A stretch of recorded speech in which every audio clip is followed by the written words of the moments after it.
So welcome to the regular meeting of LawPac. The first, well, does everyone, I think everyone knows each other, and our guest can introduce herself when we get to that point. So the first item on the agenda is approval of the minutes from our meeting of April 12th, 2023. So moved. So moved. Do we have a second? Second by Alan. Any discussion? Yes. It was pointed out to me that there was an error on page 3 when referring to, it says GIG aggregates, it should be JIG aggregates. Okay. So that is a good correction, and I'll make that. I think you guys are fine with that. Great. All right. Any other corrections or discussion of the minutes? If not, all those in favor? Any dissent? I will Any record abs- myself as an abstention As because I was absent. abstention. Right. All right. Thank you. Second agenda on the item is the consent agenda financial report, which Tracy has provided us, as well as a binder with the annual financial report. So I don't know if we need to approve that. It's not something we approve. Since we have no bylaws right now, you can do whatever you want. Well, since we haven't looked at it, why don't we read it if you want, the annual report, financial report, and then we can put it on the agenda to see if there's any discussion next. Might I ask Sarah a question? You, oh, absolutely can. You've reviewed it, obviously you've gone through it. Is there anything that stands out, any problems that you see? I know I've been on a previous board that Lewis and Robin was involved in, and we were accused of rubber stamping everything, so I just want to make sure we're not... There's no rubber stamping. So, is there anything that stands out? No, just your legal, your budget for your legal is over, and of course you know why, so, Okay. that's basically the only thing. And everything else looks good? There were no adjustments from the December that you passed out? No. Okay. All right, great. Thank you for that, Rick. All right, next we have a presentation from CDM Smith. So, Madam Chair, did you want to approve at least the monthly one? oh yes, so But maybe we should approve the May financial report.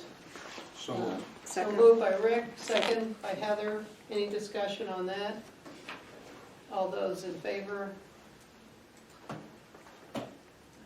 Amy, are you in favor? Oh, yeah, sorry. Okay. I'm multitasking. Yes, I'm. That's unanimous.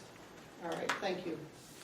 Okay, All right. so feel free to begin your presentation, and we look forward to hearing from you. Thank you. I'll give the introduction at least. You want me to Pulling open up this now. one? Yeah, so the PowerPoint, the videos are just in case the live sharing Okay. doesn't work. I guess I should share the screen for them to be seen as well. Yeah, so they can see what's So let's progressing. figure this out. all good. I'm Ann Malenfant. I'm the CDM Smith. I'm project manager for the work we've been doing for the Watershed, and specifically Race Lawn Pit, which is obviously what we're here to talk about today. You can see on Zoom we have Lori Locke and Bob Fitzgerald. Bob was the author of the initial memo looking at all the historical data and coming up with the area of uncertainty. And then Lori has been doing the modeling, the 3D modeling that we'll talk about today as well. Can you give a thumbs up if you can hear us? Lori or Bob? Okay, good. I'm gonna, We're just looking to share the screen and the video so that you guys can see it. Very good. Can you guys see the presentation? Yeah, everything looks good. Okay, great. Hear you well and see the screen and the video. I don't know why this is here. Let me move that. It might disappear as we start There we go. progressing through, yeah. Is there something for me to click through? Do I use Oh, you can use that. Okay. Or I'm happy to do it for you. Up to you. Okay.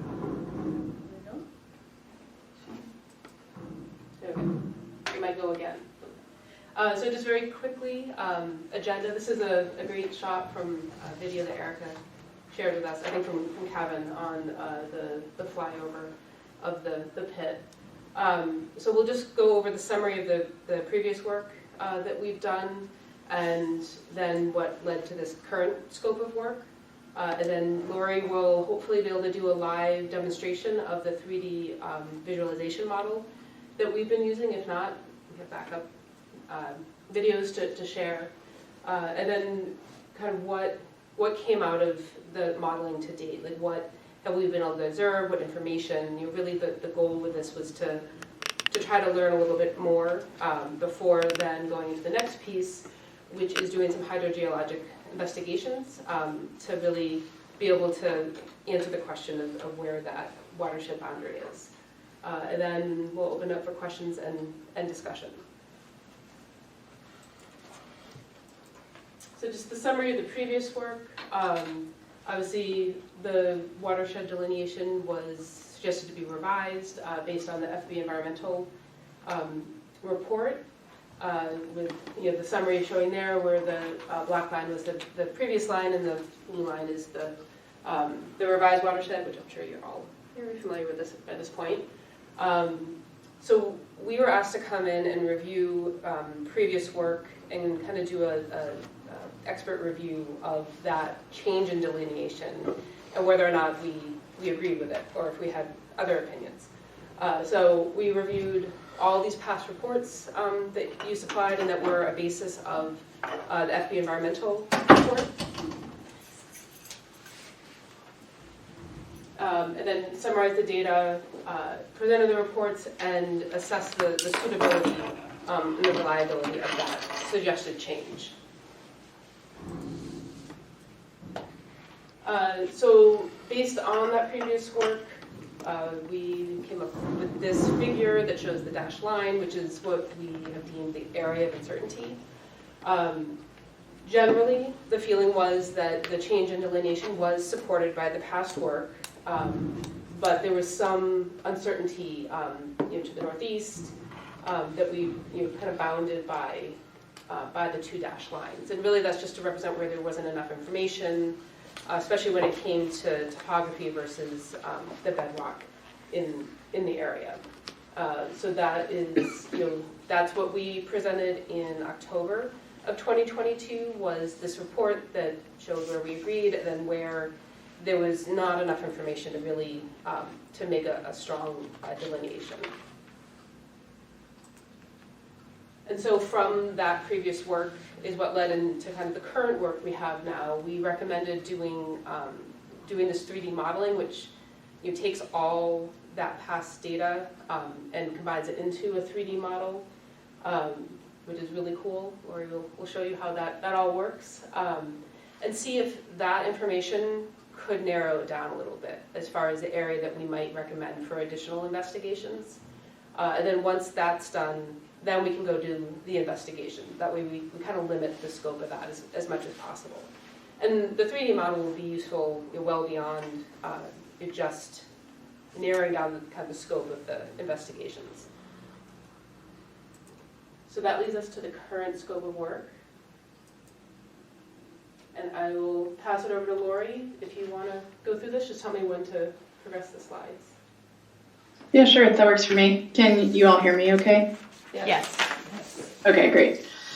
So we've been checking away at this, starting by assembling all the data from those previous reports that Ann just mentioned. We're bringing them into a single database that then becomes the basis of the 3D visualization, and we'll look at that together today too. We did our best to identify any other hydrologic data that wasn't included in those reports. We were able to find some, particularly water level data, that we have been looking at and incorporated that into our database as well. We've mentioned this 3D visualization and analysis model. We have created that and can continue to update it as new information becomes available. And then we're working to address those specific questions that were raised by the Maine Drinking Water Program and identify and conduct the follow-up fieldwork investigations from those questions. And we'll refresh your memory on those questions in a later slide as well. So the components that we've brought into the database so far are listed out on this slide. Starting with some of the basics, we've got a ground surface in there that comes from the state repository for LIDAR. It's 2009 Androscoggin County LIDAR mission. But we've also brought in the surveyed well construction information from those historic reports. One interesting thing to me as we were going through this was just how much ground surface has changed over time here. In some places, the difference between the LIDAR and the well construction was more than 60 feet. So as we start to look at subsurface data, that's often a reference of depth from the ground surface. It's really important to understand where the surveyed ground surface was at the time those logs were made, so that we're not making the wrong call about where something's located in 3D space. And that's really one of the reasons why we recommended building the 3D model. It can be really challenging to pull together historic reports where the subsurface data is coming in from multiple sources, and this just helps us pull it all together and visualize it. We've also brought in lake bathymetry. It's from the University of Maine, Farmington, 2001 bathymetry data sets. We've brought in well screen information from the various reports. We've brought in information about the bedrock surface, and that comes from a few sources scattered through those reports. It's a mix of depth to rock estimates from drillers' logs, 2 seismic surveys, some surveyed locations of bedrock outcrop, and then we've also brought in the previously interpreted bedrock contours from those geologic reports as a reference to compare our new evaluation against. We've brought in a few rounds of groundwater level data. The data that we have in the visualization spans a few different points in time. Ideally, we would be looking at one snapshot of groundwater monitored at all the wells at once so that we understand the full picture of what was going on at that point in time. Unfortunately, the investigations have happened at different points in time, though. So some wells are measured in 1 year, some wells are measured in another year, and we've done our best to piece together the most comprehensive data set we have, and are drawing conclusions from that mix of data, but are also keeping in mind the fact that these are monitored at different points. The good thing is that we'll see as we go through the demo that the wells in the various investigations are kind of located in similar locations, so you can get a sense of groundwater flow direction from that particular study in that particular area.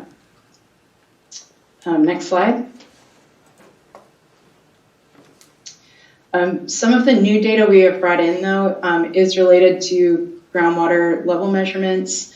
We were able to look at 10 rounds of new water level measurements that have been collected since these reports were published. Unfortunately, they are all a small subset of the wells that are out there. Most of them, 8 of the 10 rounds, only include 3 monitoring wells, one's listed on the slide. But then 2 rounds from last September and from this March include a couple more wells and are close to one of the areas where we have questions. So we have reviewed this data. The good news is it agrees with the water level data that was in the hydrogeologic reports and confirms the direction of groundwater flow that was reported at the time. So in the one sense, we do have some new data, some more updated data to look at, but at the same time, no new conclusions to draw from this data set. We've also taken a look at some communication about groundwater levels in April from Mike Grotto, and the PDF map showing the 2022 topographic watershed boundary We don't have that in the 3D model because we have it in PDF form, not in an elevation form. But we were looking at that side by side as we were thinking about these areas. Next slide. So to review the specific questions we were looking at before we jump into a demo of the 3D visualization, just so that these areas are kind of on your mind and we can point them out in our model.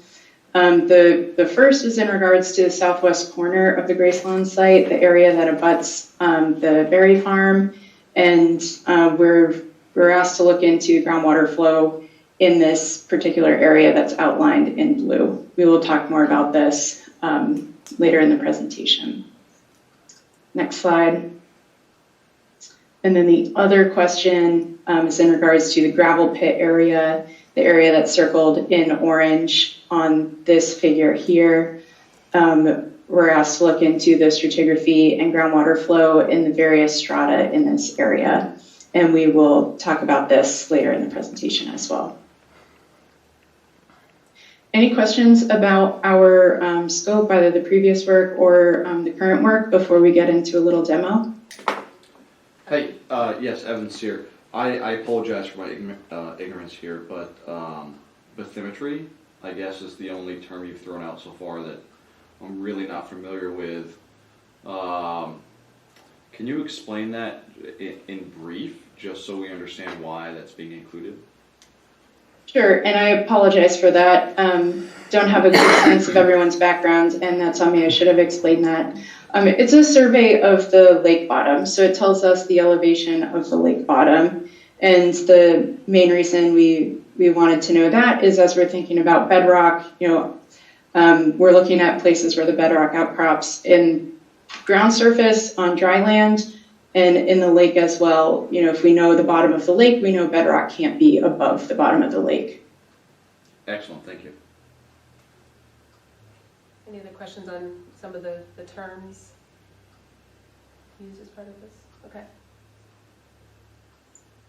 Now we're going to attempt to do a live demonstration of the model.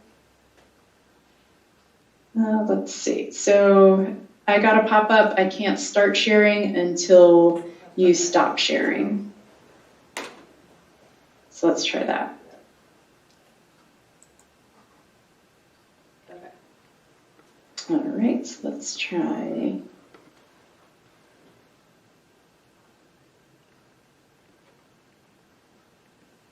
Yeah, we can see it. Okay, I'm sharing. Can you see it? Yep. Yes.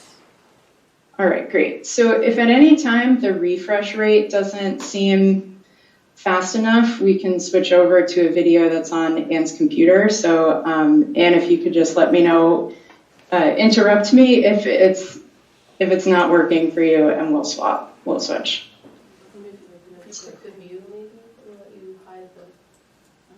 What was that? Oh, we're just seeing if we can hide the speaker. Oh, sorry. Hide we get lowered. We're just seeing if we can make the screen as big as possible. Right now we hide Mm-hmm.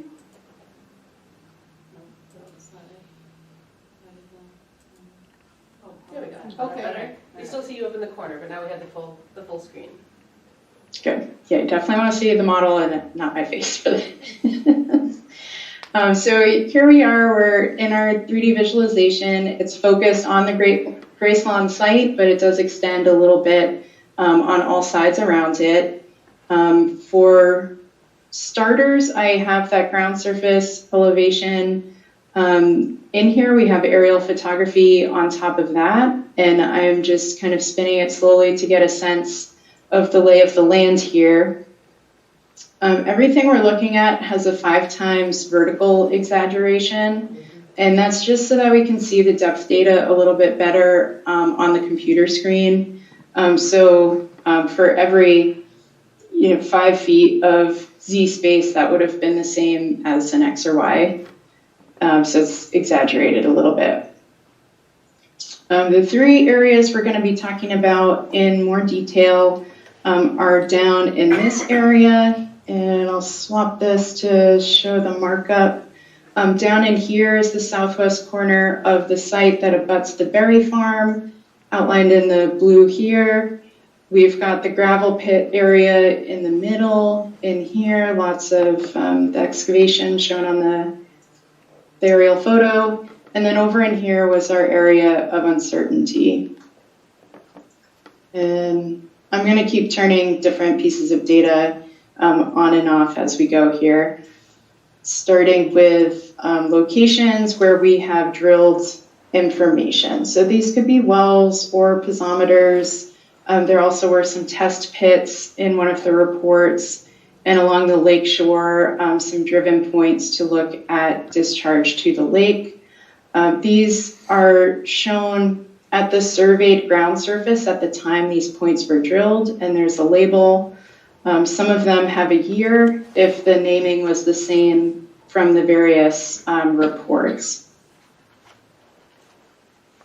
Next, I'm going to cut away some of the ground surface so we can get a sense of some of the subsurface data that's in here.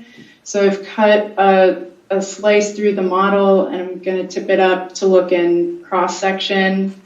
And sometimes it's easy to get disoriented when we start moving around like this. The lake is a good way to stay oriented. Same with Mount Auburn Ave. But I'll look mostly like right onto the cross section as I start to turn on some of the well data. So here are well screens from those 3 reports. They're colorized by the different report and the year that the well was measured. There are elevations at each well that show the groundwater level at the time of the reports. The blue ones, and we can look at this in plan view as well to get a sense of where they are in plan view. But you can see a lot of them are 5 to 10 foot well screens. Some are shallower than others. A few of these are in bedrock, but they're mostly located in soil. I'll go back to plan view and take that slice off.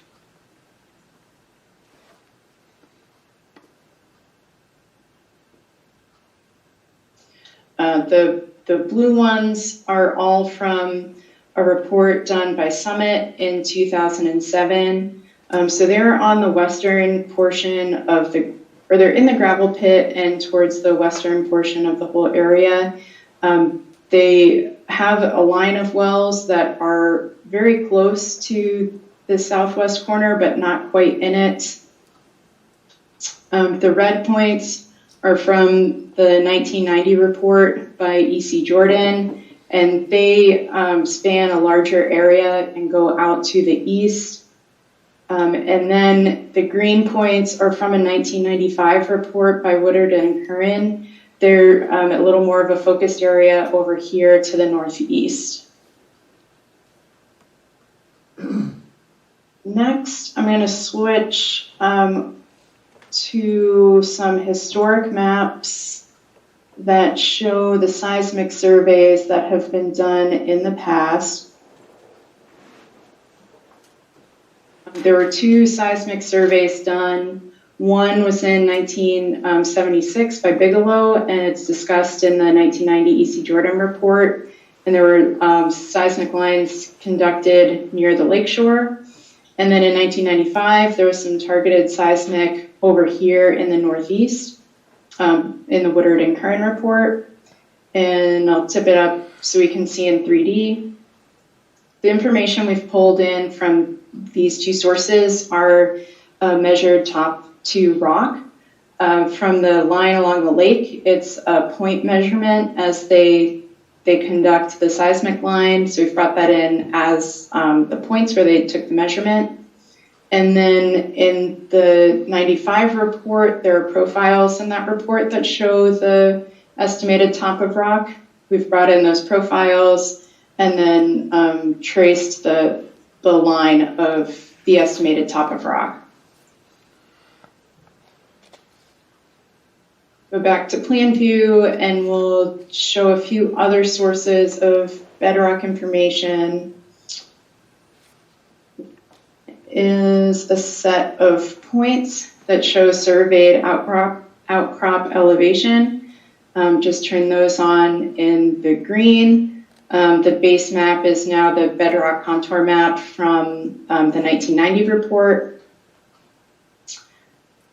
which was the source of those outcrop elevations.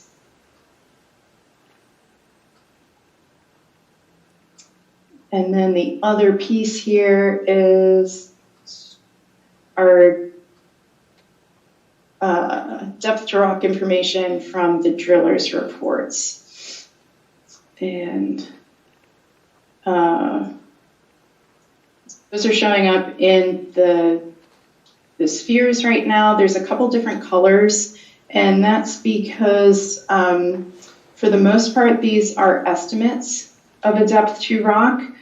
But when they drilled the borings or the wells, in the blue locations, there are some places where they identified a rock in the driller's log, and we've brought those in one color. But then there are other locations where they didn't note rock in the log, but we know how deep they drilled without encountering rock, and we've kind of made the assumption that they drilled down to rock. So those are locations in purple where we're assuming the bottom of the screen is at the top of rock. This red point is the bottom of the boring, and the yellow points are where they reached refusal or where they weren't able to drill deeper.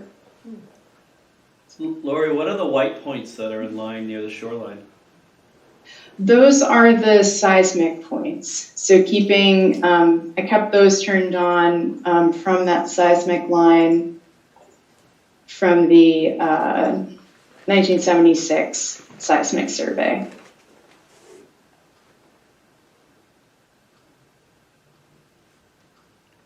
So then we also have estimates from the previous reports of the bedrock surface. Those are the contours that I just turned on. We have these in here as a reference, but we took the raw data points to interpolate a new estimate of the bedrock surface that incorporates, all this information together. That's the green surface that I just turned on. I'll turn off those contours for now. But now you can see how it fits together. The places where there are holes are the outcrop areas. Here's the bedrock knob, and this is where our interpolation intersects with the surface, and that's consistent with those surveyed outcrop locations in green. And we'll talk more about some of the specific features that we're seeing as it pertains to those questions, but you can definitely see an area of high bedrock over in here, another higher area closer to the edge of the lake, and then some low points, particularly over here in the gravel pit area. And I guess another high bedrock location to point out is this one over here to the southwest, which was one of those surveyed outcrop points, and it's farther to the south than the site. So I'm not sure the name of this road, but closer to this road, south of Mount Auburn Ave. So Lori, on that layer you just showed, it almost looked like there was a little trough between the two bedrock knobs. Right in the middle there, is that, yeah. In here? Yeah. Yep, so that is driven by what we're seeing in the survey, the seismic survey, those pink points. Mm-hmm. And then also the depth of two wells, MW1 from the 2007 report and MW4 from the 1990 report. Okay. Thank you. Mm-hmm. And so we have been, using all this information together to sort of think about what's happening at the site and dig into those questions. I'm just double checking on my list over here that we looked at everything I wanted to show. I guess the last piece here is that we have also, brought in the updated watershed boundary. This is the 2021 boundary from FB Environmental in orange, and you can really see how it lines up with the topo. I'll spin it around a little bit, but I'm a very visual person, and so for me, seeing those kinds of lines in 3D really helps to understand why they were drawn that way.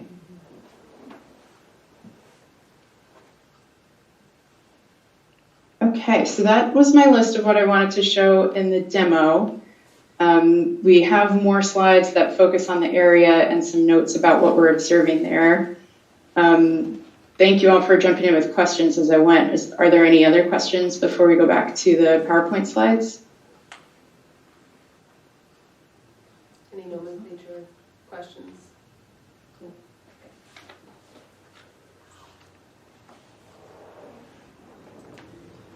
Okay, then I'll stop the share so that Anne can share the PowerPoint again, but we can also jump back to the visualization if something comes up in our discussion.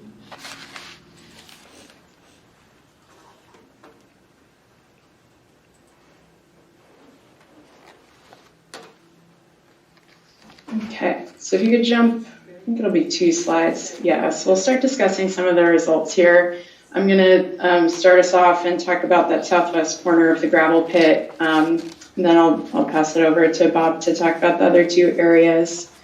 But here I wanted to make sure that we talk about the surface first and then the subsurface. So thinking about the surface drainage here, there are a couple of delineations. First is the original delineation just shown in the blue and the red dashed line. It's drawn on the topographic high, and it's pretty clear to see that in the 3D, and hopefully I captured a good screenshot to look at it here.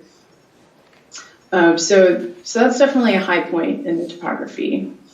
Just to the west of that, there is some surface drainage that goes to a culvert below Mount Auburn Ave, and we see that in the topography as well. So it does look like that is the basis for drawing the green line. Water that lands in that area, it looks like it will be captured by the culvert and get picked up by the drainage network. Then thinking about the subsurface, though, unfortunately, there is no data right in this area. There is a line of wells that are quite close, just to the east of this area, and you can see them in the screenshot as well. These all come from the 2007 Summit report. And if you go to the next slide, can point out what those show. But there's no stratigraphy or water level data specifically in that corner of the site that's in question. The water level data we have for the wells that are close by, however, do show that groundwater levels are, first of all, below the lake level. The lake level, as you know, can change by several feet, but ballpark it's 260 feet. Water levels at these wells have been below 260 feet, and they show a general groundwater flow direction away from the lake. So of the subset, the highest measurement is that MW12, the one that's kind of to the north of that line, and then moving to the south and east, the groundwater levels are decreasing. So looking at just this data, it's likely that the groundwater beneath that corner of the site is flowing in a similar direction, but we don't have a data point that necessarily confirms that. In the screenshot, we have some interpolated groundwater contours and have sketched in the general flow of groundwater, but anything outside of that black box is kind of the limit of where we have groundwater level data, and we can make educated guesses about what's happening there, but we don't have a data point of exactly what's happening there. And if you go to the next slide, the other piece of this is the bedrock, and this is a much busier screenshot, but it's showing contours of the bedrock elevation. There are 2 lines in here highlighted in yellow that show the 260-foot contour, so that's now the same elevation as lake level. And it is possible that in this area, there's high bedrock above that approximate lake level. And if that bedrock level is high there, it's possible that it could be diverting groundwater from some or all of the property towards the lake. Similar to the groundwater level contours, we don't know for sure. We don't have a boring in this area to confirm it. We don't have any seismic or other data that would be able to confirm that. But from the data points we do have, we know that there's high bedrock to the south from a surveyed outcrop location. And we kind of see a little bit of a saddle effect in the bedrock, where there's high bedrock to the north and to the south of this area and low bedrock to the east and the west. So our recommendation here is that we do some field work to help us get a definitive assessment of what's going on. Lori, I have a quick question for you on this. Mm-hmm. So I understand we're not sure about the groundwater flow and bedrock in that area, right? So that would need additional work. But from the topography standpoint, is that area considered in the watershed still? Was that topographic high line? So I get a little confused with the different depictions of the boundary. It has been included in some of them and not in others. The latest sketch from the 2022 topography is that it's not in the lake watershed. It drains to the south. And what I'm seeing in the topography agrees with that. Okay. That the surface would drain to the south. Okay, so that was, I think, the 2022 LiDAR I sent to you. Was that right? With the Yeah, it's in shows the updated so that's one topography. case where we're looking at the PDF of the the 2022 survey. Okay, so on the surface, this appears to flow away from the lake right now. Yes, Okay. because there is that culvert and that's diverting flow away. And it's been pretty much all excavated out at this point, or close to it. Maybe not all of it, but close to that area has been, a lot of soil has been removed. Is that what the new LiDAR showed? I'm not sure because I wasn't able to do like a side-by-side in 3D. Okay. So I'd have to look at the actual elevation lines. Did they dig that out Is already? that, I don't think that area's been. It hasn't been? Okay, it's right up to that Yeah. line, You right? can see the pit, yeah, Angie, right there is the edge of the pit. Okay, And then this, I don't think it's excavated. okay. Oh, that's right. I'm thinking of, I think Mike Gatto had said it was internally draining, but it hadn't been actually excavated. I think there was some desire to excavate further, Right. and there were some discussions. Right. But I don't, It hasn't actually, well, I drove by it on the way here, but I was so I trying to haven't make had an sure. executive session, so I don't know quite how much I can say, but I think it's safe to say that there was an appetite to do that, but that would have required some specific action steps on the part of LawPac, and LawPac chose not to take those. Okay. Okay, thank you. I just wanted to confirm that from the surface, it looks like it's flowing away from the lake, and that the question now is more in the bedrock specifically, because it also looks like groundwater flows away, but it would have to be confirmed, right? Correct. Okay. Anything you want to add about this, Bob? No, I mean, if the groundwater is in a contiguous system with what we see just to the east in the pit, then it looks to be clearly flowing away. But that's the question. If it's interrupted by high bedrock, then it's disconnected and potentially perched, and then sort of all bets are off. Okay, thank you. Anything else? Okay, you can flip to the next slide. And I'm going to turn this over to Bob. Lori, I wonder, is it hard for you to bring up the leapfrog demo, that first figure that you showed? If it's a big deal, don't worry about it, but if you can quickly bring it up, I just wanted to point something out. Sure, I've got it up. If Okay. Dan stops sharing, I'll share again. Well, this is making me dizzy. I know. That rotation number, that was good. This is not good. Right. Right. All right. What I want to go to the south, because as you were rotating this thing around, and maybe you just want to move it, but I want to look to the south. Yeah, keep going, keep turning it up, and you can even see in the contours. And can you get it back to that other kind of view? Like Maybe this isn't. No, run it back to where we started a little bit. So it's the aerial.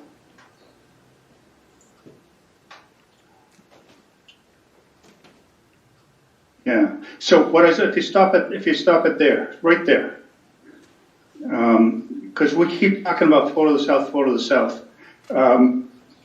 What you can see, and it struck me on this picture, is right where the cursor is there's like a canyon and a creek that runs down to the Androscoggin River. So you know, it's not at all illogical that we would have flow to the south away from the lake. The Androscoggin is well lower than the lake, and we have a gaping conduit right there, really just a little bit south of our site. So it's not really a mystery that we see groundwater moving in that direction. And as Lori was just saying, the surface water from that sort of triangle to the west also looks like it goes there, or at least is directed there through a culvert. I don't know if we know anything about the drainage system beyond that, but I just wanted to get that picture into people's heads. And if there's no questions, we can go back to the PowerPoint. I think everyone's good.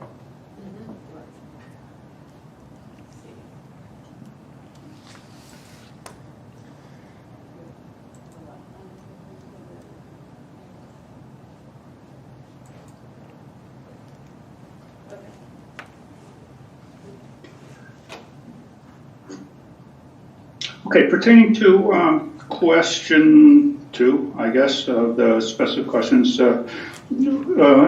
particularly was focused on the northern half, sort of the triangle area, northern half in the gravel pit area, where the state, I'm pretty sure it was the state, was looking for, I think, more examination of the area, in particular looking at other strata, potentially besides the sand and gravel. So I'll summarize what we know and don't know, and think about how we might proceed.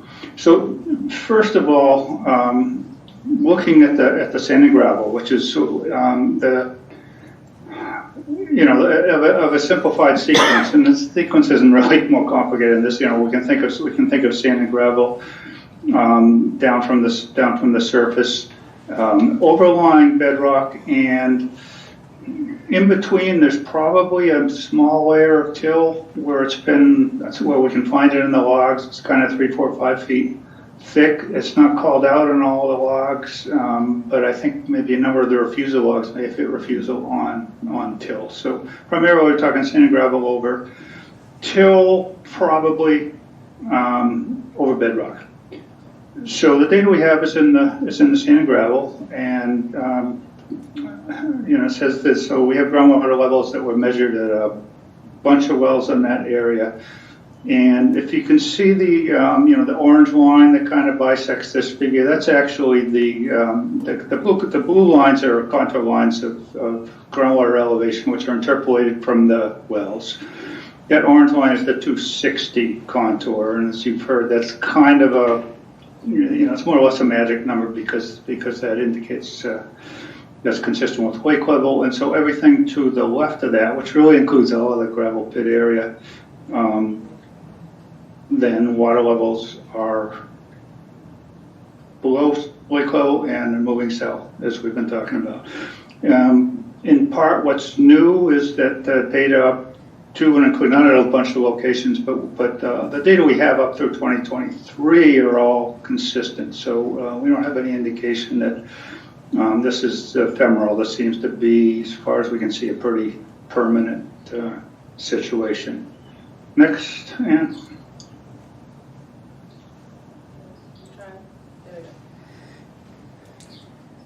Okay, so sand and gravel, it's got a ground surface all over the place, but it's got a saturated thickness of, I call it 0 to 30 feet, which is it's a bit of a cryptic map I'm showing here, but the spots, the DP spots, sort of indicate the shoreline. DP, 5, 6, 7, 8 along there indicate the shoreline, and the colors and the contour lines indicate the difference between bedrock elevation, or what we're taking to be the bottom of the sand and gravel, and the water table. And so the yellow indicates where the bedrock actually protrudes. And so it's been a feature that I think has been observed in the past, and I know the seismic survey was trying to sort of map this out too, and that is that peanut, the yellow peanut over to the left, indicates the bedrock rises actually above lake level and well above the groundwater level. So that is a potential barrier to flow, which in this case would be from the lake into the gravel pit area rather than the other way around, blessedly. Just to the northeast of the peanut is the gap that Ann was very perceptibly picked up on when looking at Laura's figures. And so, pardon me, it's don't know if it's there or not, and I guess what I'm saying is that the data points I think we can take to be fairly reliable. Seismic less so, the borings more so, but we don't know how the variation of the bedrock is as to whether that so we'll call it that barrier is actually continuous or not. Either way, as I've said, we've clearly seen that in the superficial aquifer that the groundwater is flowing away from the lake. So the saturated thickness is not very thick. The blue at the bottom indicates that it's 15 to 30 feet thick, which is about as thick as it gets anywhere on the site. And then, as I mentioned, there's till. So then the question is, the state is saying they're interested in, quote, all strata, which I interpret to mean really the bedrock, which is underlying it. I don't think a till would be a thin layer and it would not be transmissive and even necessarily completely continuous. But the bedrock could be transmitting water, and we don't really know anything about it. So there are a few. Laura, you might know, but I'm going to guess there's 3 or 4 locations where there are actually wells that are completed in bedrock. Those are cases so we're over to the east more where there's high bedrock. The bedrock water levels and the nearby overburden water levels are very similar. In fact, there's not much of a distance between them. But in this gravel pit area, we don't have any data to characterize that bedrock. So that would have to be, new explorations if we want to learn more about that. Next slide. So, what we don't know, it's possible that bedrock levels in the lake area are above lake level, even though the superficial levels are not. And it's possible that there's a gradient towards the lake. And I'm mentioning again the till because that would potentially provide hydraulic barrier is too strong a word, but definitely, we'll call it semi-confinement of that bedrock aquifer. So indeed the heads in the bedrock could be, probably not hugely, but noticeably different from what's in the surficial. And as I said, there is a possibility that that is actually reverse flow. The source of that water presumably would be sort of in the elevated sort of bedrock knob area, just to the east. And I guess part of the reason we have thought about it, and maybe the state is thinking about possible bedrock flow, is that some studies that were done, it's part of one of the previous hydrologic studies where they were looking at potential infiltration, exfiltration in the lake bottom. There was indication of groundwater flowing into the lake along the shore, and since we're saying that that probably didn't come from the sand and gravel aquifer here, if that's data are reliable, then perhaps it came in the bedrock aquifer. Next. Could I ask a quick question? Yeah. Looked like they put a lot of piezometers along the shoreline there. In one study. Those, the yellow dots there, Ann, is that what you mean? Yeah. Did those show, like, what kind of water levels in those are upward flow? Those are offshore, and they are not piezometers. Those are the points where I said they did some infiltration, exfiltration tests in the lake bottom. Oh, okay. And I don't remember, Laura, you may know, most of them showed some flow. It didn't measure flow, it really measured, or flow as a quantity. So it's hard to know, maybe impossible to know how much flow is represented, but most of them did indicate flow into the lake rather than out of the lake. Yeah, okay, thank you. All right, so worst case, there's bedrock flow. I don't know if worst case, but we'll call it worst case bedrock. There's bedrock flow towards the lake. If so, the bedrock head is higher than the head in the overlying sand and gravel, so that'll prevent flow from that sand and gravel area getting into the bedrock. Another way of saying it, so the surface recharge in that area, this being the gravel pit area of question, will be intercepted at the water table, and it will not move down into the bedrock, at least in the case where the bedrock flows to the lake, because the pressure gradient is going in the wrong direction, so it will then flow off with the rest of the surface water. So as much as we don't know either what the heads are in the bedrock and what the sort of carrying, hydraulic carrying capacity of the bedrock is, it doesn't really preclude the concept that right in this area, I don't think you could justify calling it in the watershed, just because there may be some deeper flow that goes towards the lake. Any question on that?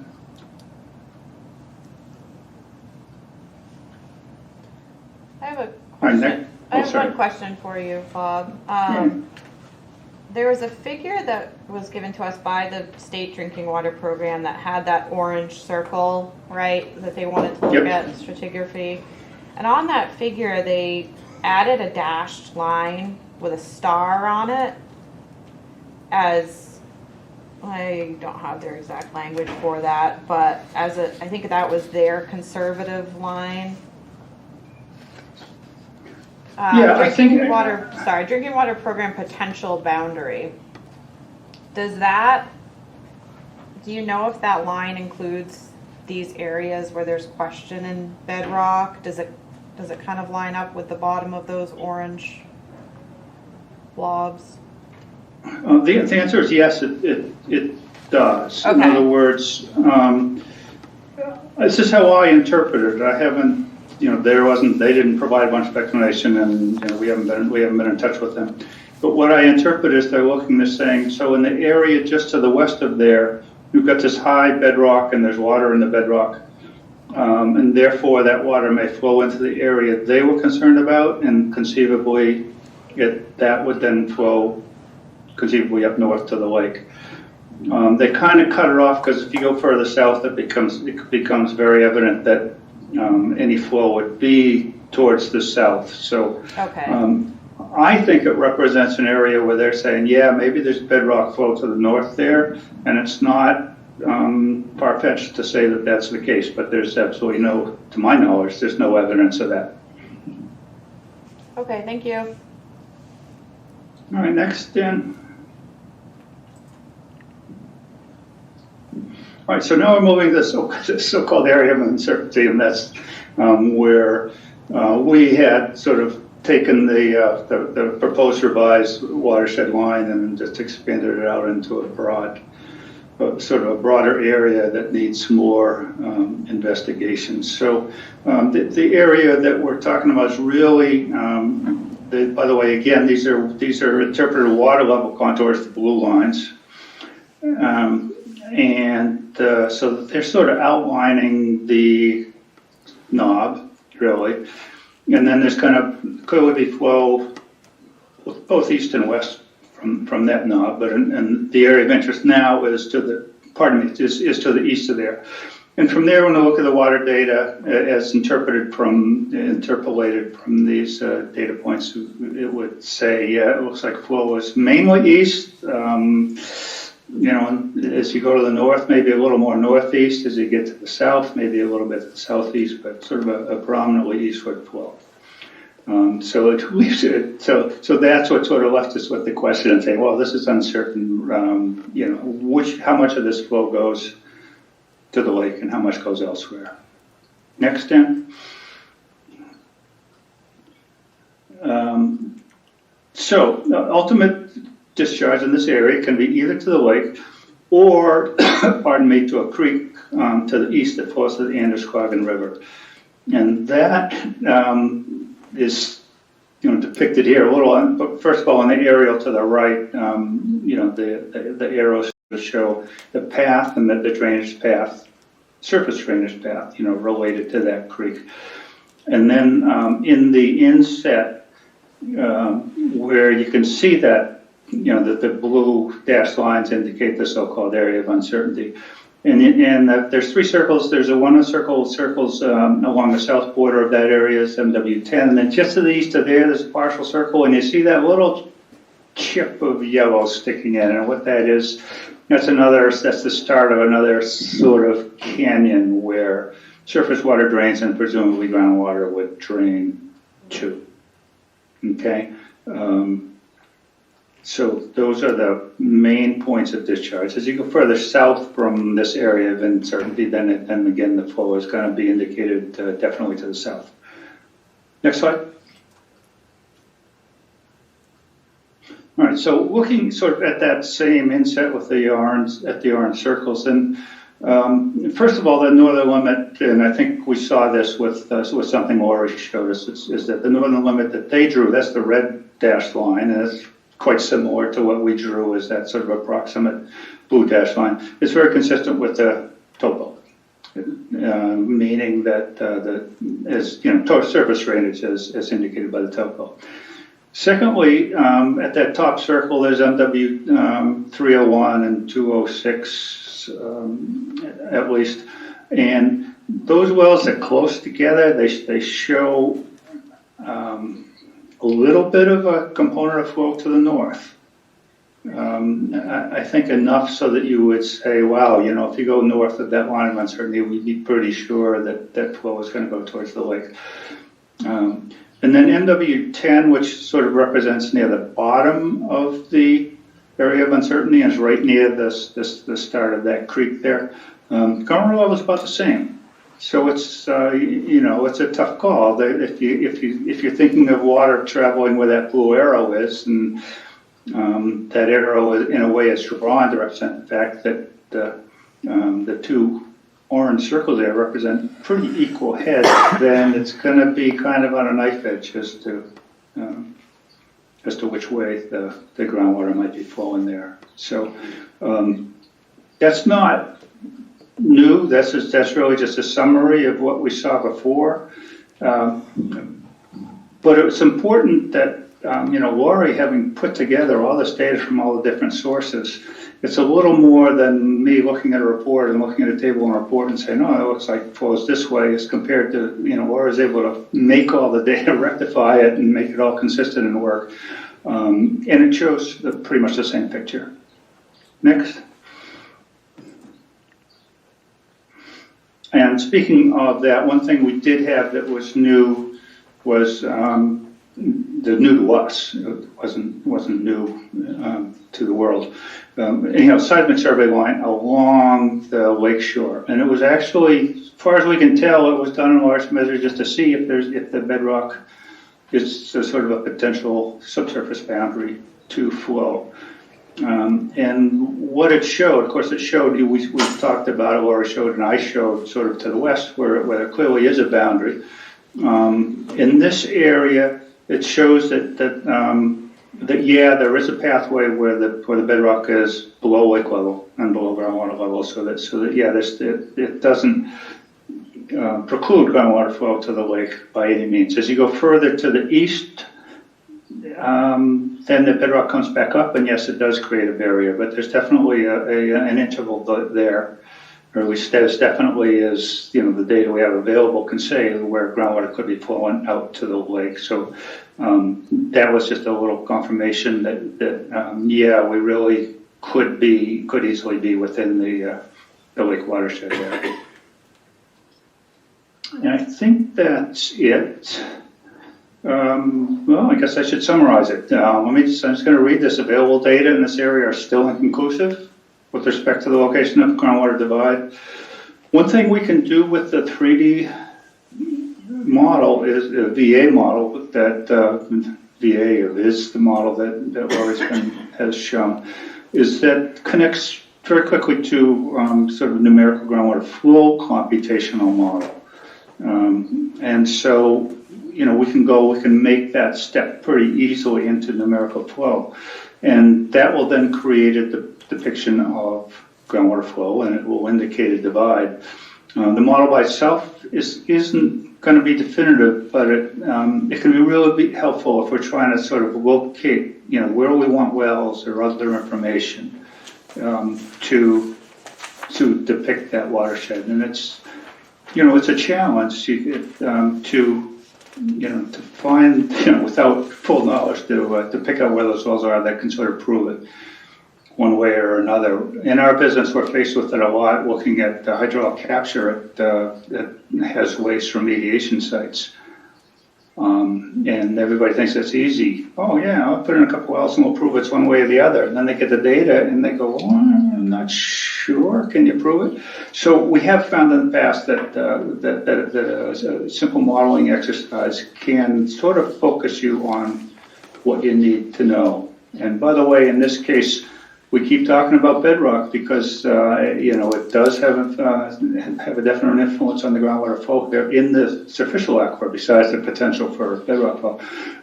Is what does the bedrock do as we approach that creek to the right? We know now with the seismic, we have a clue of what goes on as it approaches the lake. We don't know if it potentially creates a bit of a barrier, which would sort of direct flow towards the lake rather than towards that creek. So that's one of the things we'll be looking to find out. And I think it's back to you, Ann. Yep.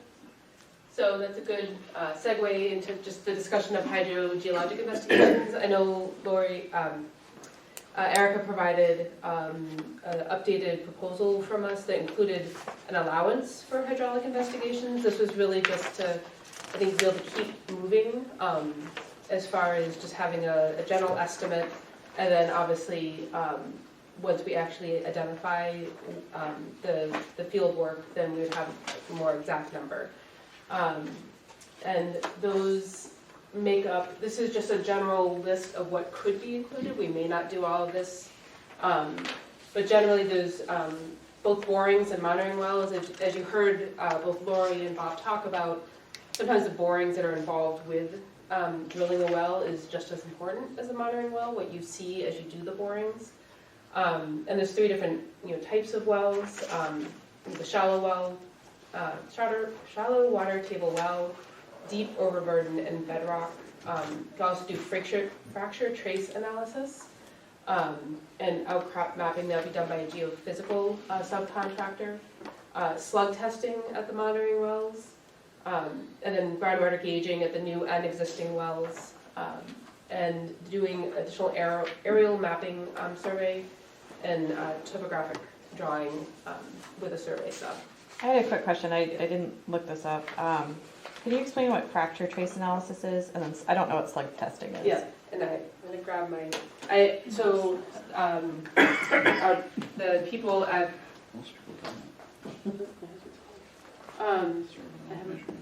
I asked that because I wanted to make sure that I could speak to that as far as what the purpose of each of these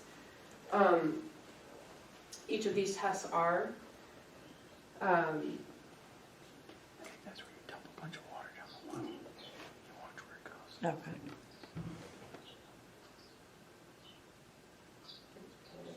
So, yeah, so the slug, well, so first the fracture trace,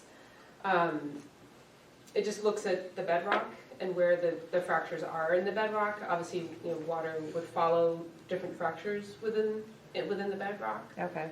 And then the slug testing,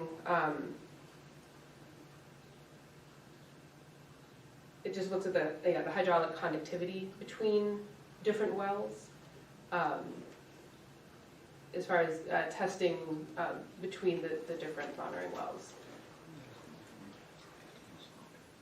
If I can jump in on that, if we put in bedrock wells, then we would definitely want to slug test them, because not only do we want to sort of know what the pressures are and whether we think there might be flow towards the lake or what direction the flow would go in, we'd want to be able to make some estimate as to what the quantity of flow is, and that's where the slug testing comes in, and it's not an expensive process. Thank you. Other questions on the testing, on the investigations? This might be a bigger question. So I understand this work, the hydrogeologic work that's needed to complete some of this, and what you've shown today is awesome. Summary of all the data that's out there, which is a lot. This is the best representation of all that together that I've seen.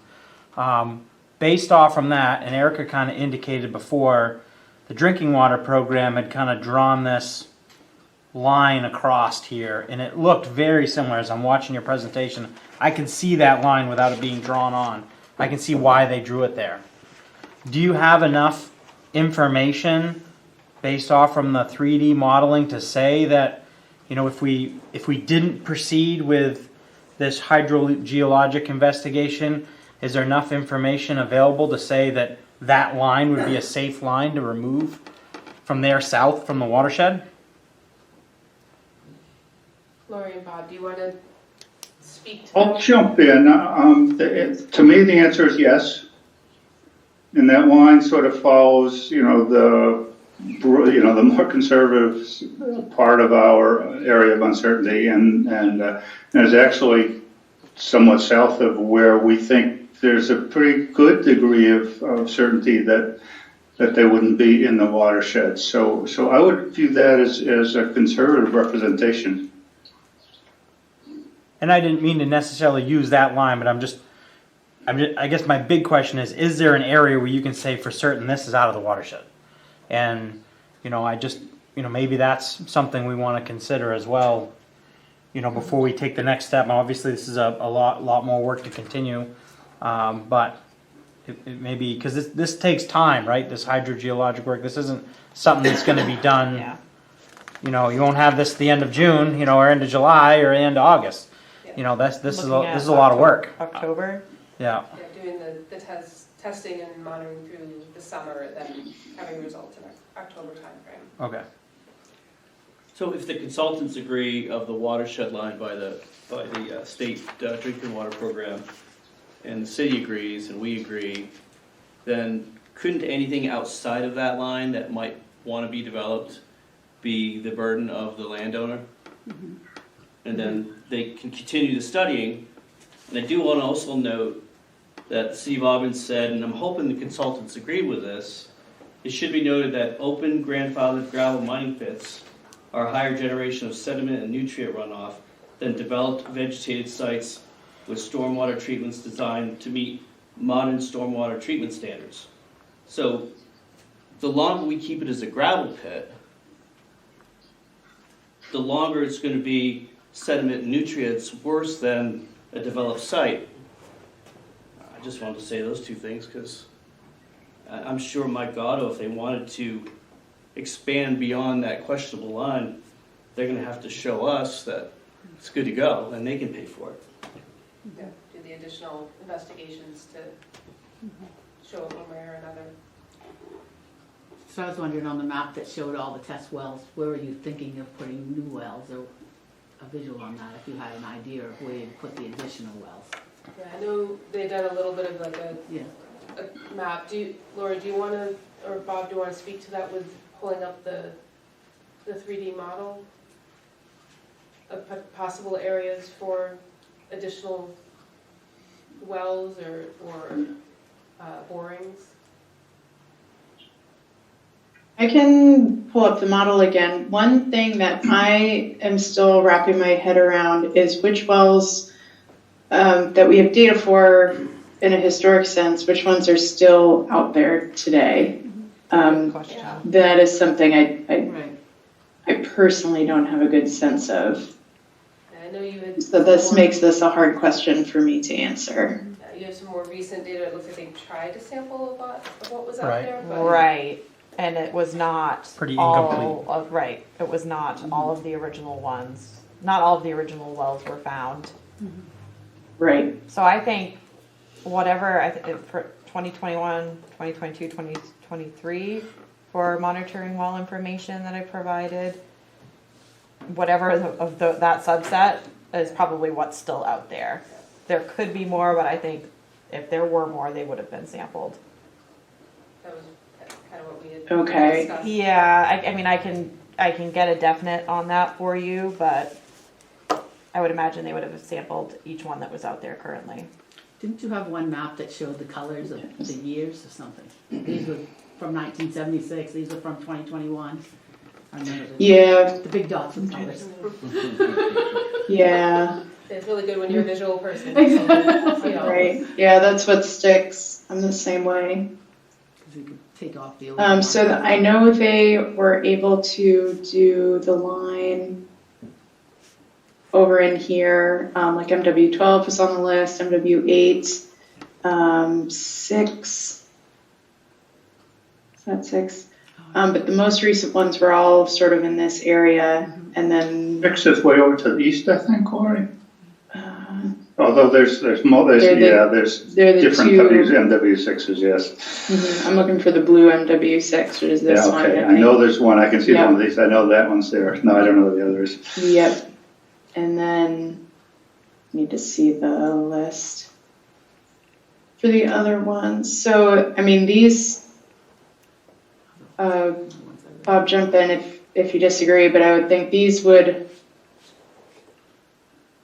work well for investigating this area with, maybe another well over in this area. We would want to do the field work in the places we still have questions. And then in terms of water levels and drilling new wells, we don't want to put a new well in a place where we could measure an existing well or where we already have data. So that's the piece that I would want to check on. So even if it was old data, you wouldn't want to use that spot again. So that I hear you saying? You need to take all the water level measurements at the same time and all of the wells that are present. So that you have it at, in a snap in time, you can see what the. So then you'll water fill the level gaps. is. Because they fluctuate year to year with rainfall and et cetera. Yeah, and that's the 3 different colors are 3 different times that these were all taken. So in a perfect world, they'd all be one color and all taken at one time. Right. I think we were kind of clear Yes. that it needed more Mornington wells. Like we need more. Yeah, there are. It's the long term for us to have accurate data. Yeah, and the area of uncertainty that, as Bob talked about, kind of the flat area of the groundwater flow, understanding more in that area to be able to figure out really which way it's going. But I think that is, obviously the area that if you wanted to put that on a developer, if they wanted to develop that area, that they would need to do additional testing to provide that information. Lori, could you bring up the the proposed watershed boundary lines again on map? Let's see. I may not have I do not have the one from the state. I don't think. I'm just checking. That is shown on the CDM packet that I handed out. It's page, But you have the other ones, right? on page 4. Orange overlay. Yeah. Actually, I do have them. We can look at them this way. That bigger boulder dash blue line with the purple star in the middle, that's the line from drinking water program, the state. Yep. And that's the line I don't have on, but that kind of goes But we can- along here. We're able to see it here. Okay. Okay.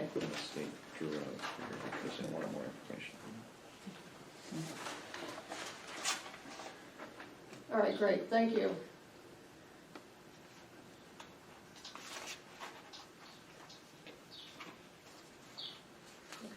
And this base map does mark the wells that have been measured recently. So the ones over in here are ones we would likely be able to go out and collect measurements at again, and same over here, these three. The other ones are where I'm not quite sure. Some we've seen in tables, and I see a note, for example, on this one on the map that MW2 is gone, MW5 is gone. I'm not positive about all of them. Yeah.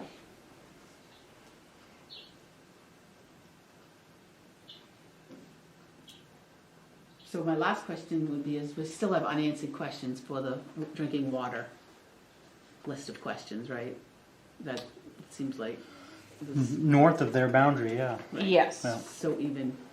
So there, we do need to take action on something on our side, even if we're making part of it be the developer's responsibility, or is it a mix of both? I would, that's something that I can ask them and say, is one option, you know, adopting this conservative dash line that they provided, are they okay with that? Or do they absolutely want us to do the investigation to find out? So I can ask them that.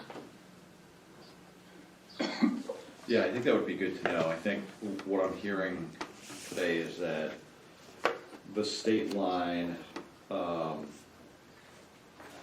is conservative enough that anything to the south of that, we can safely say is not within the watershed. Yeah. But yeah, that's a good question. Do they want do they want us to have a more specific delineation of the watershed? Although I think Dan's idea is fine. I mean, I think it's reasonable to say, given the data that we have, this line does make sense.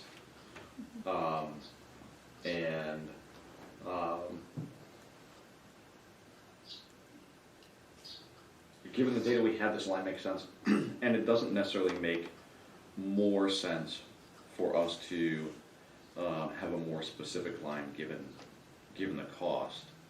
And the only reason why we would bear that cost on this property would be because of the interest of the developer to go beyond that line. So Right. Do you know what I mean? I do. It's a line that I think that is based on the data, which I say is really important to me, to say like our lines need to be based on data and information. But our data is telling us this represents a good line. If this is not the line you want, and you want to investigate in another area, like. And I thought from Mike Gatto's presentation to us, he was, am I remembering, I thought he said, do tell us what the line is, and Correct. we'll work within that. Is that your recollection as well? Yeah. That he was like, whatever. Was that lines. executive session? Oh. Yeah. But, yeah. You get the sense that he would have said that.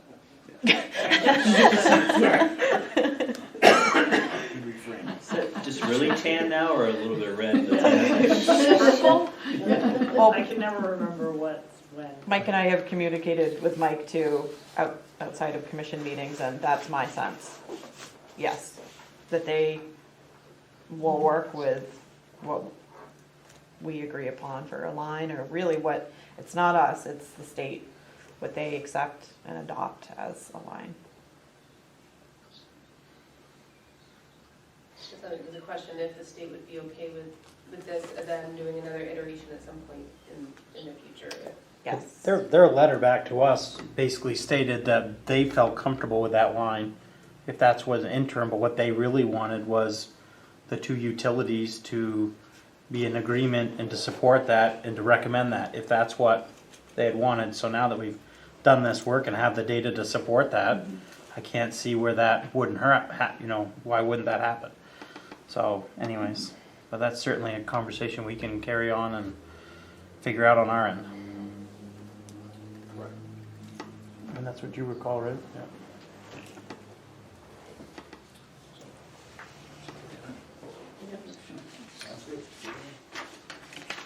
All right. Thank you, guys. Thank you. Yes. I have one more question. Bob, you notice the original black dashed line here goes down Gracelawn Road and then shoots north in a straight line, right? Yep. And the proposed line by the state draws a dashed line just, sort of below your blue one there, and then once it hits that line, it just goes straight north again. There's probably no rationale for that. Is there any rationale for that black line just going straight north there? You know what I mean? Not to my mind. I honestly haven't really thought about it. You can see we left it open-ended and said, well, so that's going off. There is a divide that's going to go one way or the other, and how it relates to that line that shoots north, I honestly don't know. Yeah, because you were giving me the indication that really the groundwater in that area might be flowing more east perhaps, and then whether it goes northeast or southeast is unclear. Is that right? Yeah, and that's right. And no, I don't. Yes, that's exactly right. And so I wouldn't be sure that anything to the right of that line is it's actually, it could well be. I can well imagine that anything to the right of that line may well fall off to the east, but as he pushes up to the north, I think it's hard to say that it's not gonna, some of that area that's outside of the black line may not go up to the lake. Yeah. Okay. Yeah, I've looked at that line several times and wondered why. It does not actually match the language. Yeah. Well, It doesn't match the language that was supposed to originally draw the watershed, because it's supposed to be to the boundary of Upland Road there, which would be up to Gracelawn, all the way down to to the Turner. Oh, really? Turner Street, right? That would be, if you read the language, that's literally how it reads, like it goes up to the roads. And then this boundary is here. Yeah. And I suspect that has more to do with some of the other things that exist to the right of this. That's what I'm And when you wondering. look at the watershed boundary there, as striking as this line, sort of kind of going just straight north, there are some really interesting kind of right angles around structures on the map. So Right. I wonder if that's where that came about. Right. Okay, thank you. I just wanted to get your opinion, Bob, on that. So it sounds like kind of the best next steps is to obviously summarize everything that we presented here, but also present it in the concurrence with the dotted line that drinking water program had drawn, or if we have any suggestions otherwise for conversation with drinking water program, and that to be able to revise anything north of that, within the area of uncertainty would require additional testing, and then have a conversation with drinking water program whether or not they want you to bear that, or if that could be on the developer if they ever want to do something with that land. Yes, I think that's a good summary of kind of where we're at now, and if the information you presented today is in report form, is it possible for you to add that drinking water program line that they included on here on your figures, just so we can see for reference? But yeah, I think that's probably the best next steps. Okay. See, I think for me, what I would want is a statement of assurance that with regard to the current data, this boundary line, this specific boundary line represents a conservative boundary, and there's a specific level of surety, and anything more than that would require additional investigation. Yep. Perfect. Well, feel free to reach out if you think of anything else or other questions. I'll leave my card behind. Obviously, Erica has my contact information as well. Yeah, if any lingering questions or anything, let me know and I can communicate with Ann and the team.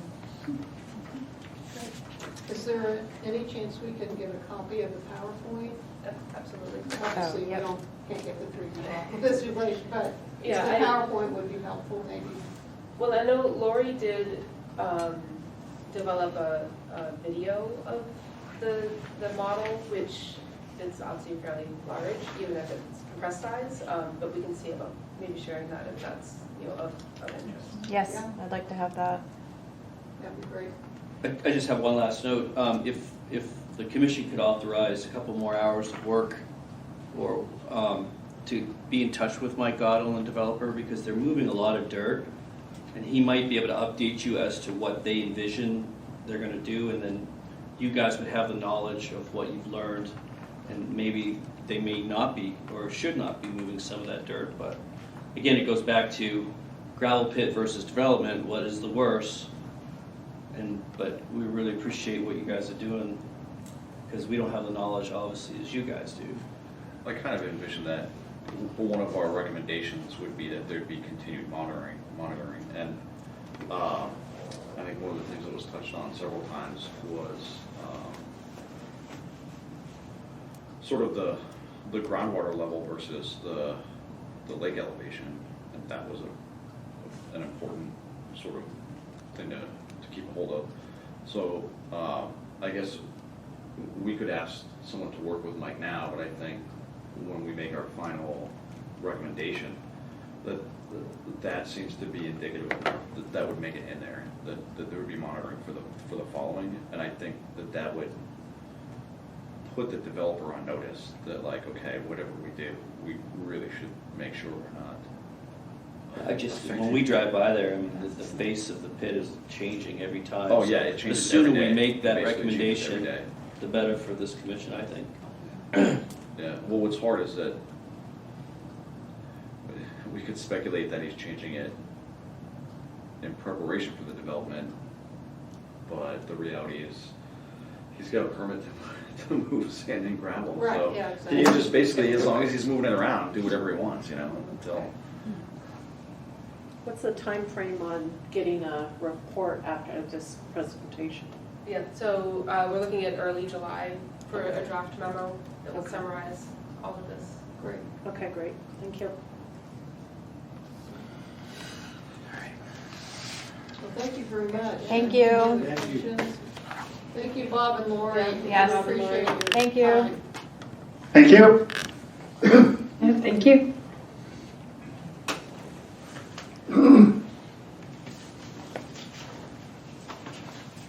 Alright. So, we're gonna move on, to the, Erica, to the, Do you have a USB in there? Oh, maybe, or yes, anything? yeah, Okay. grab that before I forget it. Just her USBs in there. oh, yeah, no. Yeah, I know. I like to do that before. For good to see, don't fall. Yeah, don't fall. Don't fall. I was gonna do There we go. Okay, thank you. So, next Erica was gonna give a water quality and watershed report. Yep. Well, I mean, talk about the watershed report, I guess. Yeah. So I'll try to keep it brief. I've included the water quality report and watershed report. They're basically one, just a little bit different focus in here for you. Some of the key things that I wanted to talk about. Thank you, Anne. Okay. Is you probably all know we had a massive rain event on May 1st that was close to 5 inches of rain in 24 hours in Lewiston, Auburn area. And with that, part of Lakeshore Drive that runs right next to the lake flooded out. So there was a lot of water that came from Townsend Brook, which is on the land side, and then the lake's here, and here's the road that came from that system over the top of Lakeshore and into the lake. Brought a lot of water, brought a lot of sediment, impacted actually the pavement on Lakeshore Drive. Some of that is crumbling now. You know, it was underwater for quite some time. So I just wanted to bring that to your attention. And after that, unsurprisingly, we saw an increase in turbidity that lasted for a while. By the end of May and getting into June, turbidity is back down now. For June, it's ranged from a 0.59 to a 0.69 NTU, so that's very average for us. That's low. Our high mark that we cannot pump water is a 5 NTU, so we're about a 0.6 NTU right now. That came up closer to a 1 in May after that big rain event.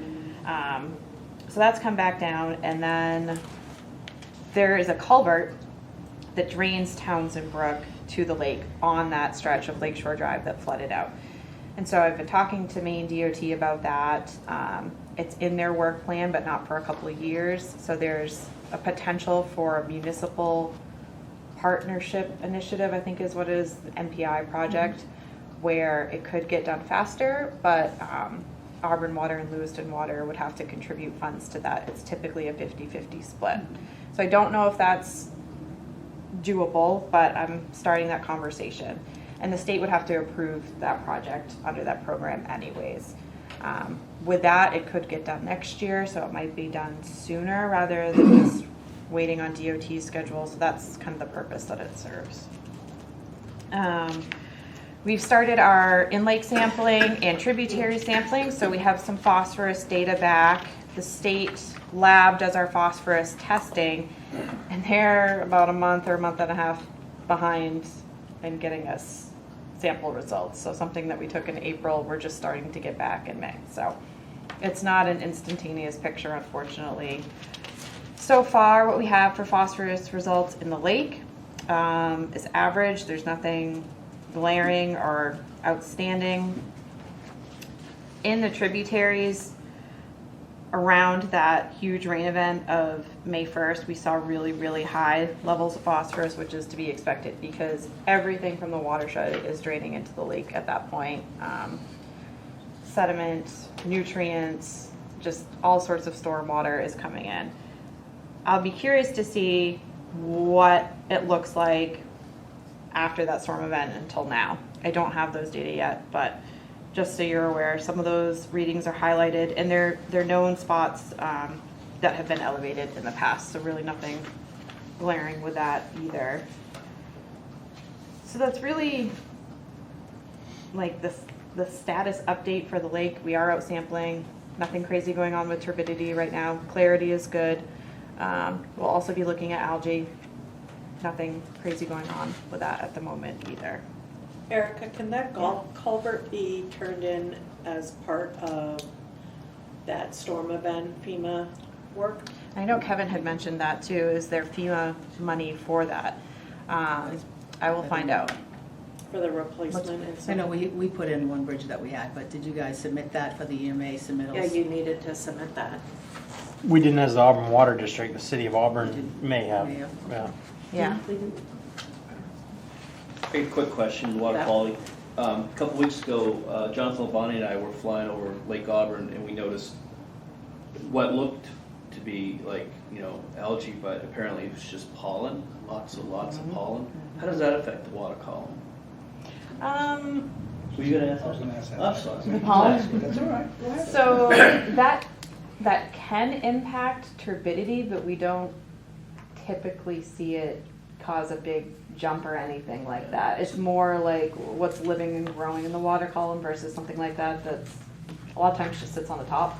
Yeah, I've never Yeah. seen that before, I mean, but it happens every year, right? Yeah, usually. And it's from the white pines, Yeah, it's like pine pollen. pine pollen. A lot of it is. Yeah, some people on Facebook were just posting some pictures that I.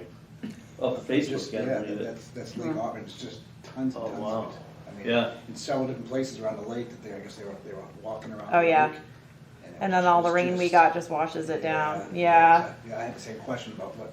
So I don't know from a maybe chemistry impact. standpoint if it changes anything. I'd have to talk to our staff about that, but, you know, That's all, just a Yep. quick wondering. I haven't seen anything really change due to it. I was wondering about site 5. So I know Blanchard Pond and all that drainage, that's the problem, Townsend Brook's the problem. But we've also continued to see site 5. Yep, and that's off of Spring Road, just so I know. everybody Where is knows. all of that water is all flowing down from, whatever, North Auburn Road or whatever that is? Yes, so, yep, if you drive on Spring Road, that's right near the large armored part Right. that goes straight uphill to North Auburn Road, yes. And the drainage comes from North Auburn Road down there. Yeah, and there's nothing further that can be done? It's a good Up question, because a few You've years done a ago, lot of armoring down by Spring Road, I just didn't know. a few years ago, What we else is made going that on up there? connection. There was, so the armoring was up the hill, and then there's a private landowner who lived up here on North Auburn Road. Uh-huh. And there's a culvert, and that was the start of the drainage. And that hadn't been addressed, but a few years ago, we did fix that, so we made that connection. So that was all graded so that it wasn't like a gully like this anymore. It was flattened out, riprap, so it would slow down. So I don't know what more could be done for that stretch. Where is that in relation to, say, like Dan? It's north of Dan. North of, Like yep. North of Dan by Getting close probably to a Hersey mile. Hill Yeah. Road. So like really far? Yeah. Well, not that far. I was just wondering. I mean, there's a potential source there. So. Could be the Misfit Lounge, the bar water. So there's really that highlights, unless I'm happy to answer any other questions, but those were really the big ones on my update. I guess my only thing is I was looking at the turbidity graph. Yeah. And I was just kind of noticing that the current year looked a little more reminiscent of, I don't have it in color, but 2018 spike year, you know, where we're already starting out high. So is there like, I'm hearing you saying like you're, yes. The beginning of the year, there was also a massive rain event that flooded out Lakeshore Drive December. right around Christmas, Okay. right around the beginning of the year. And so this first, 30 days or so that you see above what we've seen before was because of that. Well, the whole year, if And I'm, yes, if I'm looking at it's- this, the whole year is above average. If I were to draw a mean, if I Yep. were to draw a mean here, like so. I was just wondering, does that like? What does it mean? Well, yeah. What does it mean? No, but I mean, it's more like, is there like a game plan when we see something like this ahead of time, or is it kind of like well, we gotta wait. We really can't do much unless, like, there's no stopping it, I guess. Is this Not that there's no stopping it, but we do wait to see what starts to happen more in the summertime. Okay. Because if there's going to be a negative impact from this, which there might be, we won't see it until middle of summer. Water's gonna warm up. Yeah. Well, I guess this is what I'm wondering, right? So we had the May event, but it's not like it's been dry. Right, since it's then, been a lot of right? rain. And we're going to go into another weekend here with, Actually, this rain and colder temperatures, this is helping us. yeah. Okay. Frankly, this is good. Prolonged cooler water in the lake. This is gonna spike in August into early September, and that's where we really got to watch it. Yeah. And we've been talking and having staff meetings, and the work that's being done by Ken Wagner, and that study getting ready to kick off. I wish that was, maybe last year, but frankly, that's going to be very, very important. If we continue to have not high nutrients coming in, we need a way to treat it. Yeah. And the staff feels pretty confident looking at sort of rainfall averages that this is correlating with it sort of an unseasonable amount of rain rather than. No, this is not good. These two direct events were above average, and it's very concerning. Right, so what I'm saying is though, is that staff is comfortable saying like this is a direct result of that. Of those events, Those yes. specific events. Yes. Not as a long-term kind of trend going on. Right. Okay. With the state being so far behind in your lab results, how does that impact when we trigger or we exceed a threshold and then being so far behind? So that phosphorus data is very helpful for us, but what we look at every day is the turbidity data. So that's So consistent. you get that instantaneously? Yes, that's Okay. all day, every day, 24/7. So anytime there's a spike or a change or we start to see that creeping up, that's what we go by. Okay. Yeah. And why are those samples sent to the state for phosphorus? Is there a reason that we? We don't do them in-house. Chris Curtis, our lab manager, could probably answer that better, but I think it's cost. I think it actually still is cheaper to be doing it that way rather than for us to have the equipment to do the method, Okay. to have staff do it in-house. Okay. It's Yeah. not just a backlog for them. It takes time for that test to mature. It's not just they waited 30 days and then they got our samples in. They put them in when we get them to them. You don't get the results until a month later. I think it's 30 days. A lot of times, yeah. Sometimes it's So- been shorter, sometimes it's longer. Yeah. And it's not something that A&L Labs, who are local, They don't do it. They don't do it. Okay. Yeah.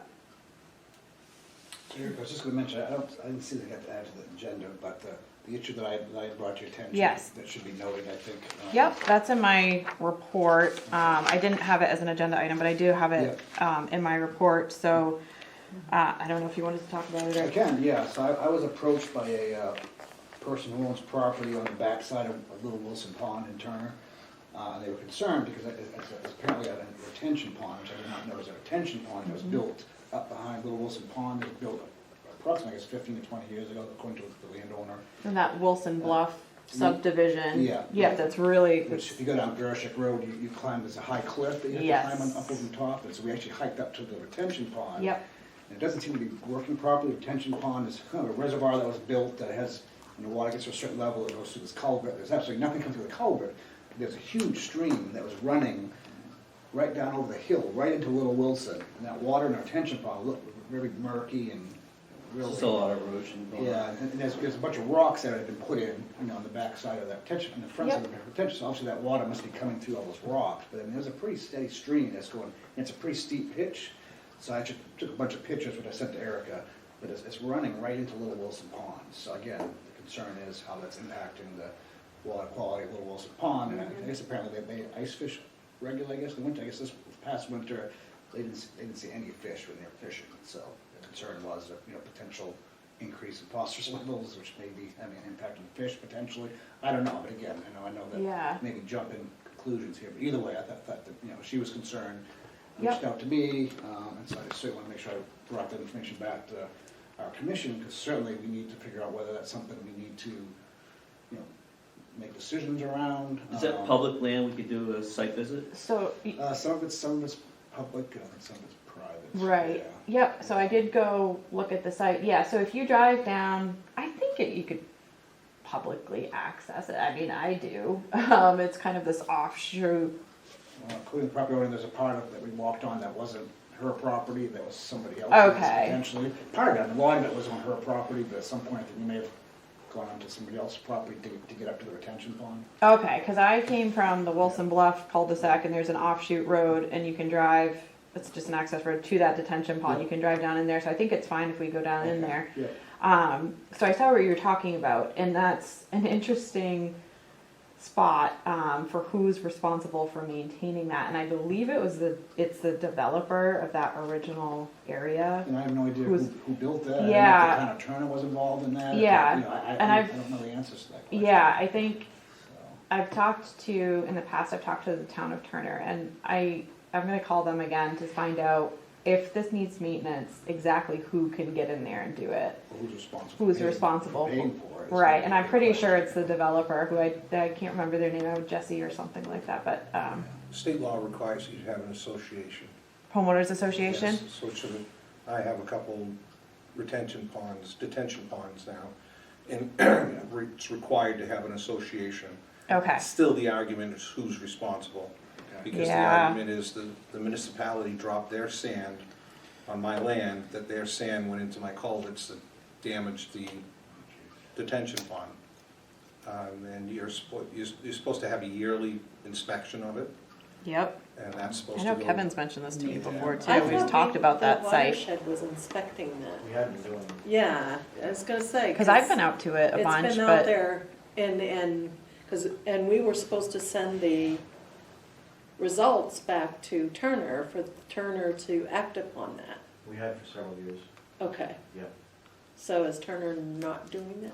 I'll have to follow up in the last Okay. correspondence, but- Because I know this isn't our first Right. rodeo with this. okay, When they first installed it, there were issues, whether it was fractured ledge.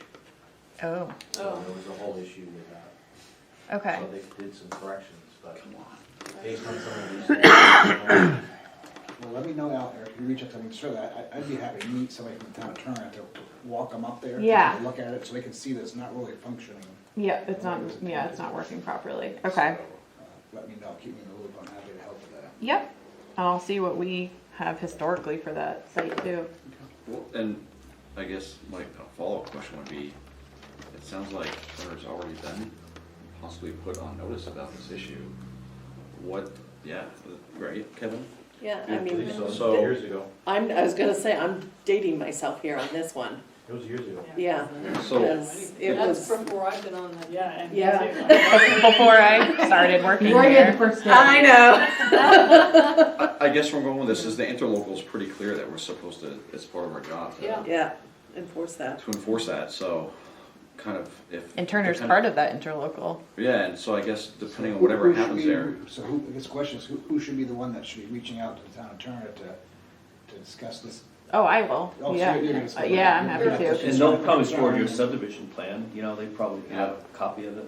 Yep, And we should have the, yeah, and I'll go by, again, what was done in the past, if Turner was on the hook for it, but Okay. we'll figure it out, Okay, yeah. sounds good. Thank you. Thank you. I do have a question. What changed with the 833 Summer Street property? What changed with it? Yeah. If I'm remembering correctly, that was So was it the horse farm thing? Is it the one? That was the farm plan. yeah, that was across from Whiting Farm. Oh, so I think this was in between, like, when I was out and came back. Yeah. And when I came back, they had gone to the USDA Yeah. Natural Resources, right, office, Right, and and came they had- up with a actual certified management plan Okay, and provided that to the city and to me okay. for management. So with that had their BMPs. I don't know what was missing the first time. Well, But they all of had it. the whole comprehensive plan The done. map became plan, it wasn't. If I remember correctly, our recommendation was not to approve based on. The hand sketch. Yeah. Okay, no, that's not what I got. Okay, hand sketch. yeah. No, I got, The insufficient plan, Yeah. and then there was also discussion about whether or not it would be appropriate for us to approve something that we're recommending against. okay, Which is, Which was- further agricultural and livestock within the Development, yeah. okay. watershed. So I think what I missed there was bringing it to you guys again, obviously, because Look, based on what they sent me, I said this Yeah. meets all of the ordinance standards and my concerns for manure management and livestock in this area. But that is a good question. If I get applications like this, do you want me to bring it to the board? Does the board want to be advising on that? AWD is the one who ultimately has the authority Which is to. why Right, so I guess it depends on whether they want our input or not, right? Well, I brought it to the commission because You it was did, in yeah. Erica's absence. Yeah. I had never done one on my own before, and I wanted to go through some sort of process. And when Erica got back, I said, I would like to write this into a process. What is it? Who does that? And I know it when it came back about. I was copied on all the emails, worked with the city staff, permitting staff, and they went through and made sure all the boxes were checked. And to me, that didn't happen the first time. That's where I was like, well, what do I do with this? This doesn't pass my straight face test. But I saw that they checked all the boxes, and they did the legwork this time and developed appropriate protections. So they. Do we have any monitoring sort of in the area? I guess my only concern is, I had actually, before Elmer put it on the market, he had told me it was for sale, and I went and checked it out. Wonderful property. The whole thing goes like this into the lake, I guess. And where it kind of flattens out is there's like a pond. So it's all going to the pond and then a wetland. And so, do we have any way to sort of monitor that moving forward? Do we have any teeth to say if something happens and your management plan isn't sufficient? Then Yeah, I think we do. I think we do. If we see any negative water quality impacts, or if they're not following their plan, or if they're stockpiling manure or something like that, that's not what they said they were going to do, yes. Okay. And then in that southern part of the lake, we have 1 or 2 baits monitoring sites, but I don't know where they line up with that property. But we do some water quality sampling in that south part of the lake.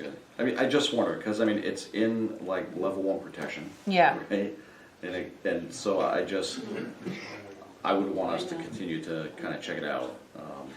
Yeah, one of the things I found tricky with that is, and again, this might be better brought to the board, but if they are meeting all of city ordinances and my concerns, how then do you say no? Right. I don't know. Can we say no? Just say, no, this is far too concerning for us? Even though you said you're going to do X, Y, and Z? Well, I think that's the thing. I think that does have to be ironed out because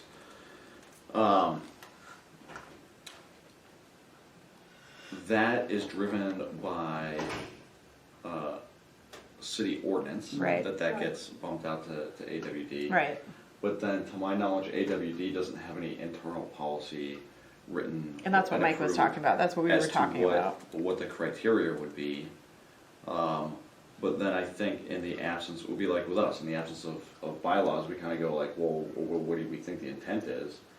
And so the intent of us with interlocal is to sort of enforce these protections. So I think there could be a reasonable argument that as long as we develop a finding that we think that it could be harmful, then we could say no. But then you bring up an important point. Okay, well, this person clearly did not like that based on who they got involved. Right. Okay, because the organization you just mentioned is not the only people that got Right. involved. So it was clear that, if there had been sticking to guns, like there would have been Probably a lawsuit. there would have been a legal review of that Right. process, and it's There's going to be in something our that best can help interest to have us a with- process going to stand up to that. With some of these properties that we can help with, when you looked at disclosure for this property, to say anything about the septic system? Oh, totally failed. I suspect it's old, it's totally Years. failed.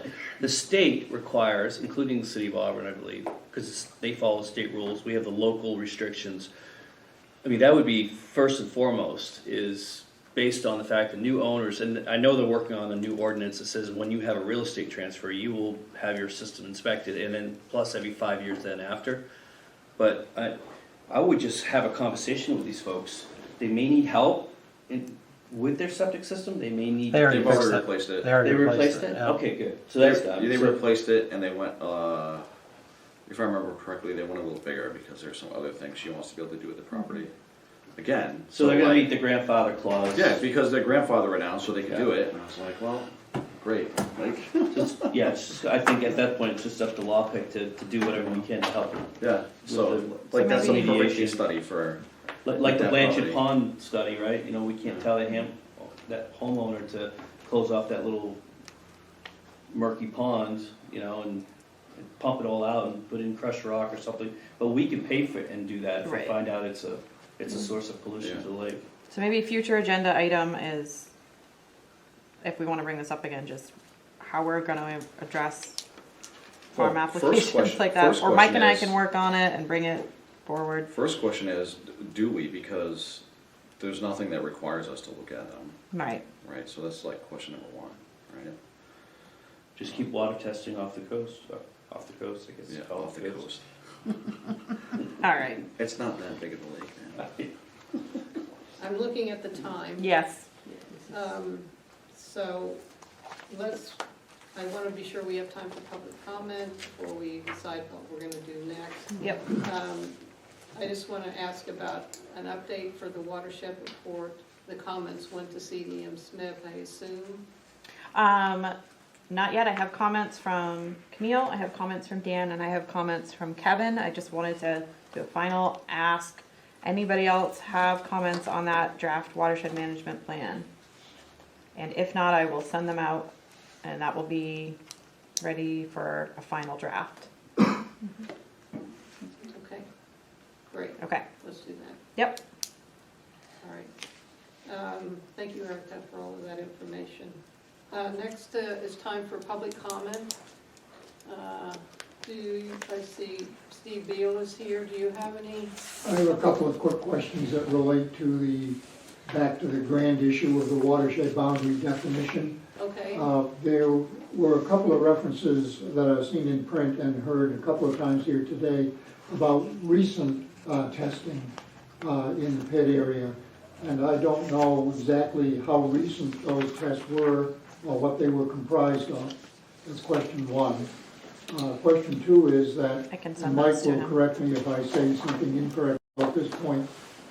Back when the group of potential developer, public officials, safe drinking water people were at the pit in December, there was snow on the ground and they couldn't find the location of any of the previous wells. And there are, between those three previous sets of analyses, probably 20 plus monitoring or drilled wells that had been put in that area. Do we know if it becomes necessary to do any more investigative work in the area and have reference to existing wells? How many of the wells can be now located and how many have been scrubbed off the face of the pit? I can answer both of those, I think. So your first question on the watershed boundary. I'm sorry, I got lost on the second question. First question was, how recent has any water testing? Okay, been yeah. done? So the current owner of the pit has been having a crew go out and they've been monitoring all the wells that were put in by Summit, and they do have a report. I think the last one was in November of last year, where they had gone out to those wells. It's a listing of all the wells, and when you see in there, I'm gonna say a number of 10. I may be off by 1 or 2. There's total wells. They really were only be able to get data out of 4 of those 10, meaning that they could not find those wells when they went to go gather the data. So that goes back to CDM Smith's thing. If you need to make further determinations and they need data from that well and it's not there, you're gonna have to drill a new one. So that kind of, hopefully that answers that question for you. And yes, when we went out, Kevin and I, Eric Cousins from the city, walked with the drinking water program and a representative of the property owner. When we went out, there was really only an inch or so of snow. It wasn't like midwinter snow depth. It was a skiffing of snow. But we never did find any of the wells that we were looking for. The ones that we were really looking for were north, kind of the original line that FB had recommended. They were up in that territory. We didn't spend a lot of time looking southwest or southeast. We had spent a lot of the time up at the north end. You know, the original watershed boundary recommendation by FB kind of stayed up close to the lake and then ran across. We didn't locate any of those at that time, so. The ones around the landfill are there, on the southeast. On, The ones we were looking for are in the, what's now considered the uncertain yes, zone. the landfill is in a separate parcel, We it's were the city. looking for those in the northeast and we couldn't find them at that time. Yeah. Doesn't mean they're not there. No, But and the notes that Ann showed, of, I think in the middle section where they've been moved, that was helpful. Yeah, the most recent groundwater data I just looked at we've got is from March this year. The last one was fall last year. yeah, Yep. okay, thank you. And I think those were from 4 wells, correct? Yes. Something like Let me that. see. And I think that's all you've been able to find. 1, 2, Or they 3, did. 4. They show 5, but Yeah, sometimes there was 5, I believe. Okay. yep, the one before in September was 4, and this last one was 5. I think they found one they hadn't been able to get before. Thank you. Is that, okay, Yes. thank you. So, staff report, do you? I don't have anything.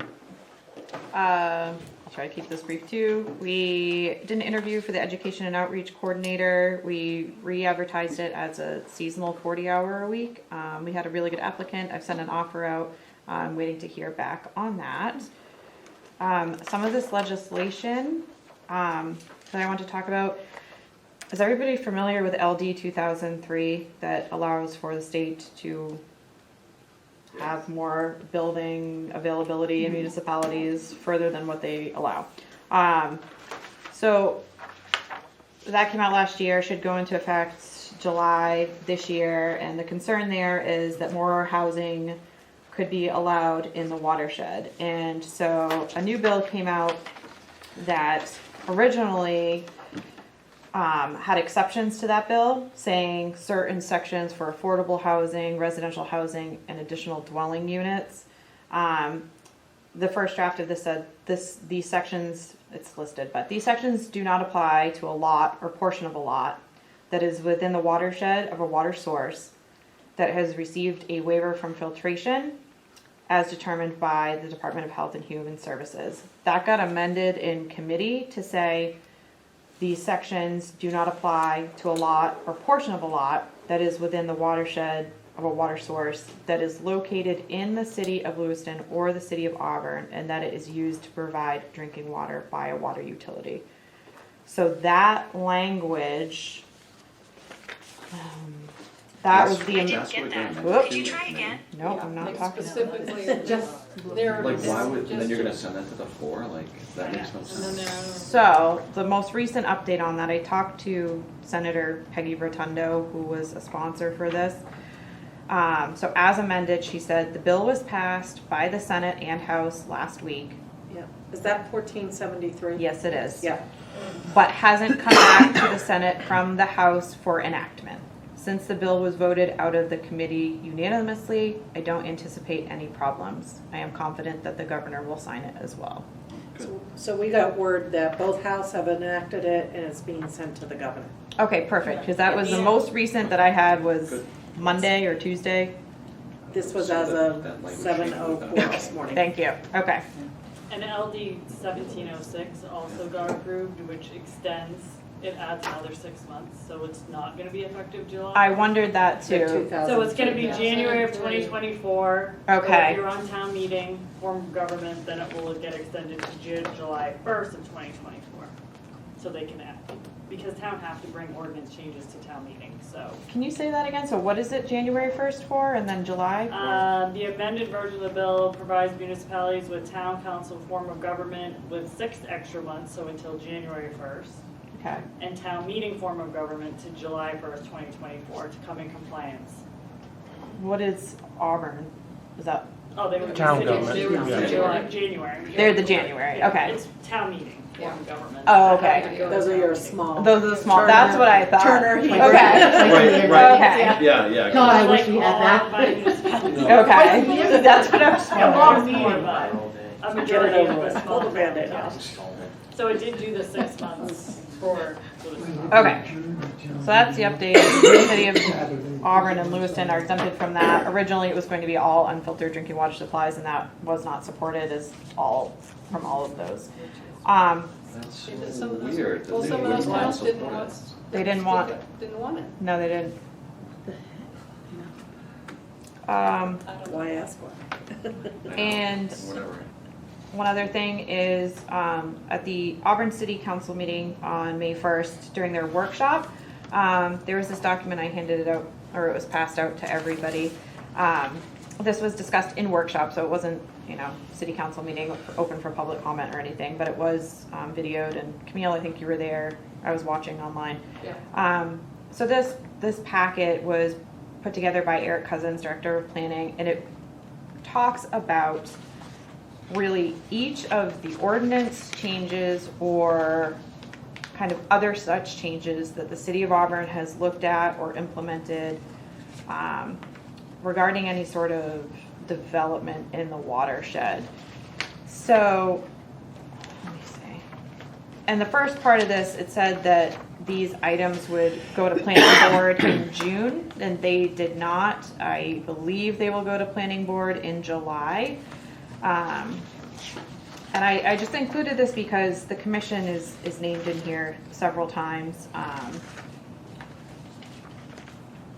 For example, this says the City of Auburn has involved the Lake Auburn Watershed Protection Commission, Lewiston Water Division, and Auburn Water District staff and boards in discussions and worked through a set of proposed ordinance and map changes that keep clean public drinking water as the utmost importance while trying to form a holistic approach to surface water protection and best land use practices within the watershed.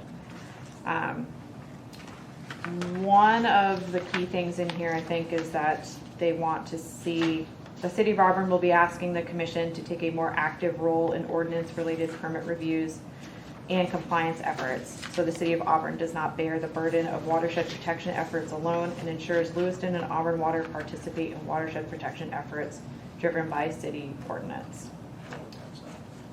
So this is on page 3, that's the bulleted list. So cheaper filtration. They're not arguing that.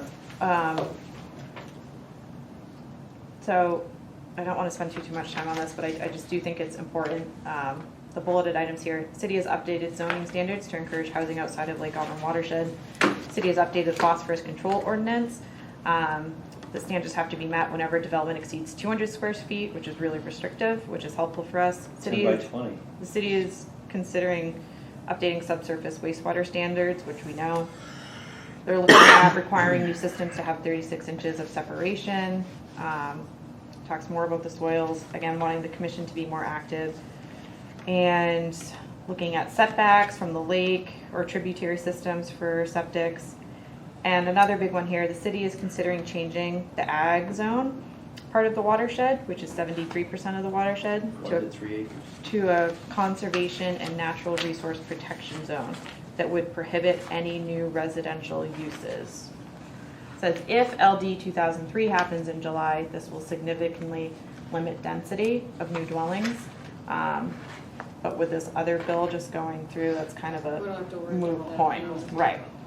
Yep. Another part of changing the ag zone is prohibit or significantly restrict new animal farms. So that's a potential thing too. And the city is considering amending the Lake Auburn watershed boundary in the area of the Grace Lawn gravel pits based on city consultant reviews, peer reviews by consultants hired by Auburn Water District and the City of Lewiston, and the Main Drinking Water Program to consider new topography, groundwater monitoring, data from the pits, show that groundwater and surface water moves away from the lake. It's this long paragraph, but they want to hear what we come up for a determination. And I wrote Eric Cousins directly about this to say that we were in the middle of CDM Smith's study and they should not take this up until that is finalized. And I think we need to be back in touch with an update of their timeline. Okay. So that my understanding, and someone can correct me, like Evan, I think the planning board is going to consider these items one at a time versus originally it was like a big, just one package. No, so the planning board has considered all of them one at a time at this point. I think what sort of gave that package feel was that the planning board said there were a few things that needed to be taken into consideration in conjunction with other things. So like, density got wrapped in with septic because the planning board, said, well, no, like, those are happening together, right? Or density could happen without septic change, but septic change couldn't happen without a density change, so some of those things got wrapped in together. I get the sense that, I'm not the chair anymore, so I don't have the super end. So I only know what Eric said, but it sounds like, in that meeting, but it sounds like they're gonna send it to us in one meeting, but look at each of them individually. Okay. Each of That's those what I heard. points?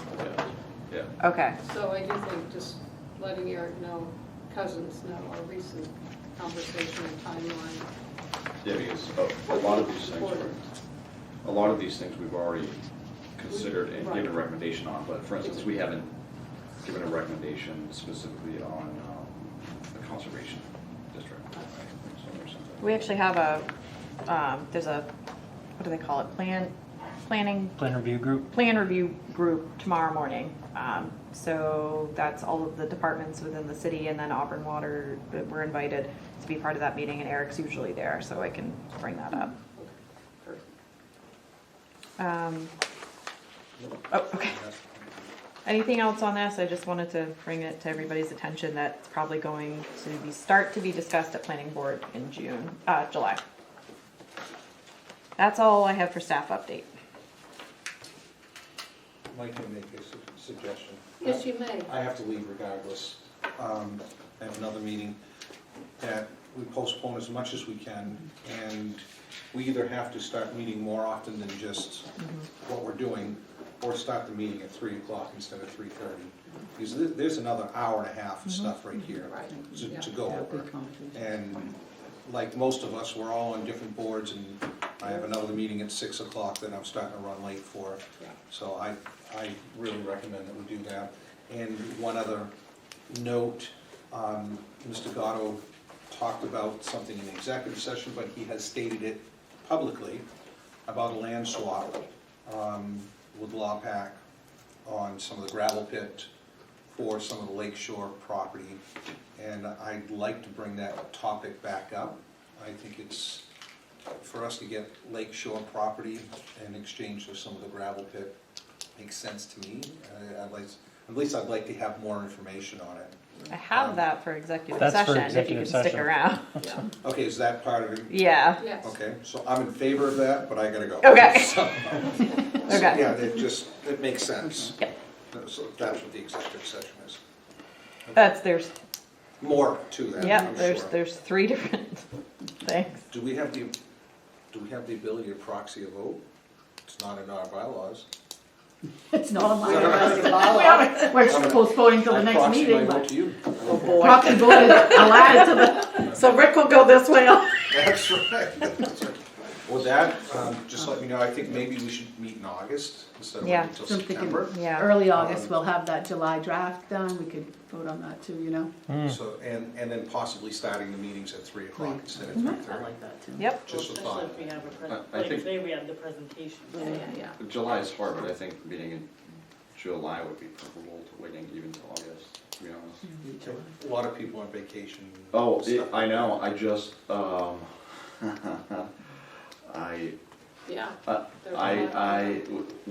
as a planning board member, I have been directed many times by the city council to get something done by a certain date, and they'll figure it out later. Okay. And so I could see, If you can make it, you can make it. Yeah, Simple as that. I'm not Yeah. making it in I would July. would rather us get ahead of that, I guess. So executive session whenever. Thank you. Okay. Goodbye. Thank you. Bye. Bye. I was wondering, Camille, could we maybe do the executive session now? That's what I'm thinking. And Right, so in terms of old business, I think these things probably could be postponed until July meeting. Unless if there's any objection to that. We don't have to suspend the rules that do not exist either. New business, I think we can also, the City of Lewiston letter to LawPac really had to do with 2003, and that's really no longer pertinent, so I think we can scratch that from our agendas. And we can discuss the Auburn Water District letter in July. And so with that, if people have time to go into executive session.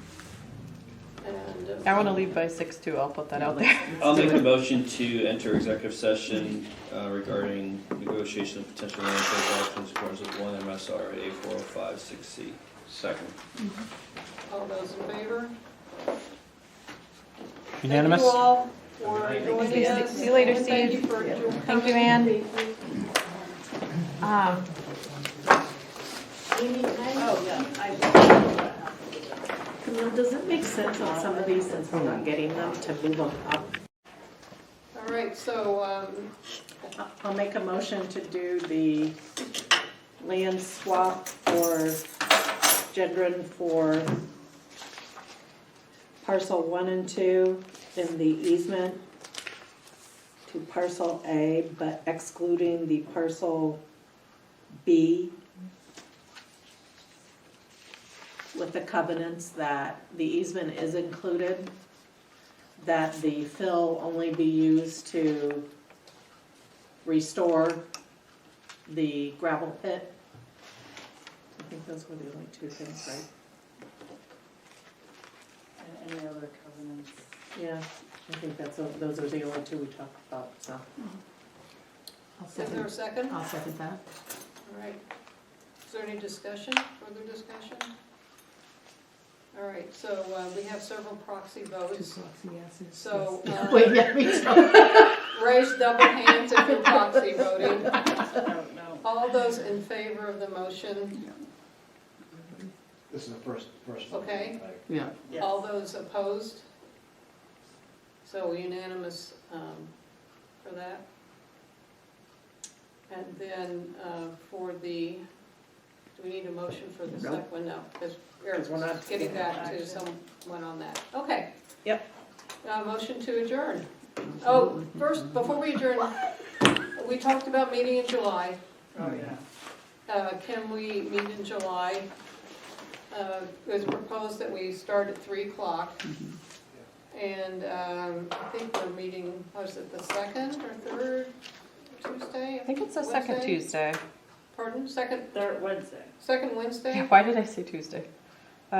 Second Wednesday. would be July 12th. Okay. Looks good. Maybe. If Okay. I'm not here, somebody else can be in charge. Just give me a All right. proxy. All right, so You're gonna close the let's, building, you're gonna open the there- building, you're gonna so run let's the Zoom? meet again on July 12th, starting at 3 o'clock. Okay. Okay. All right, now we can all adjourn. I'm gonna motion from Heather, second from, Me. Rick? all in favor, I'm assuming. The meeting, but I should. All right, awesome. Okay.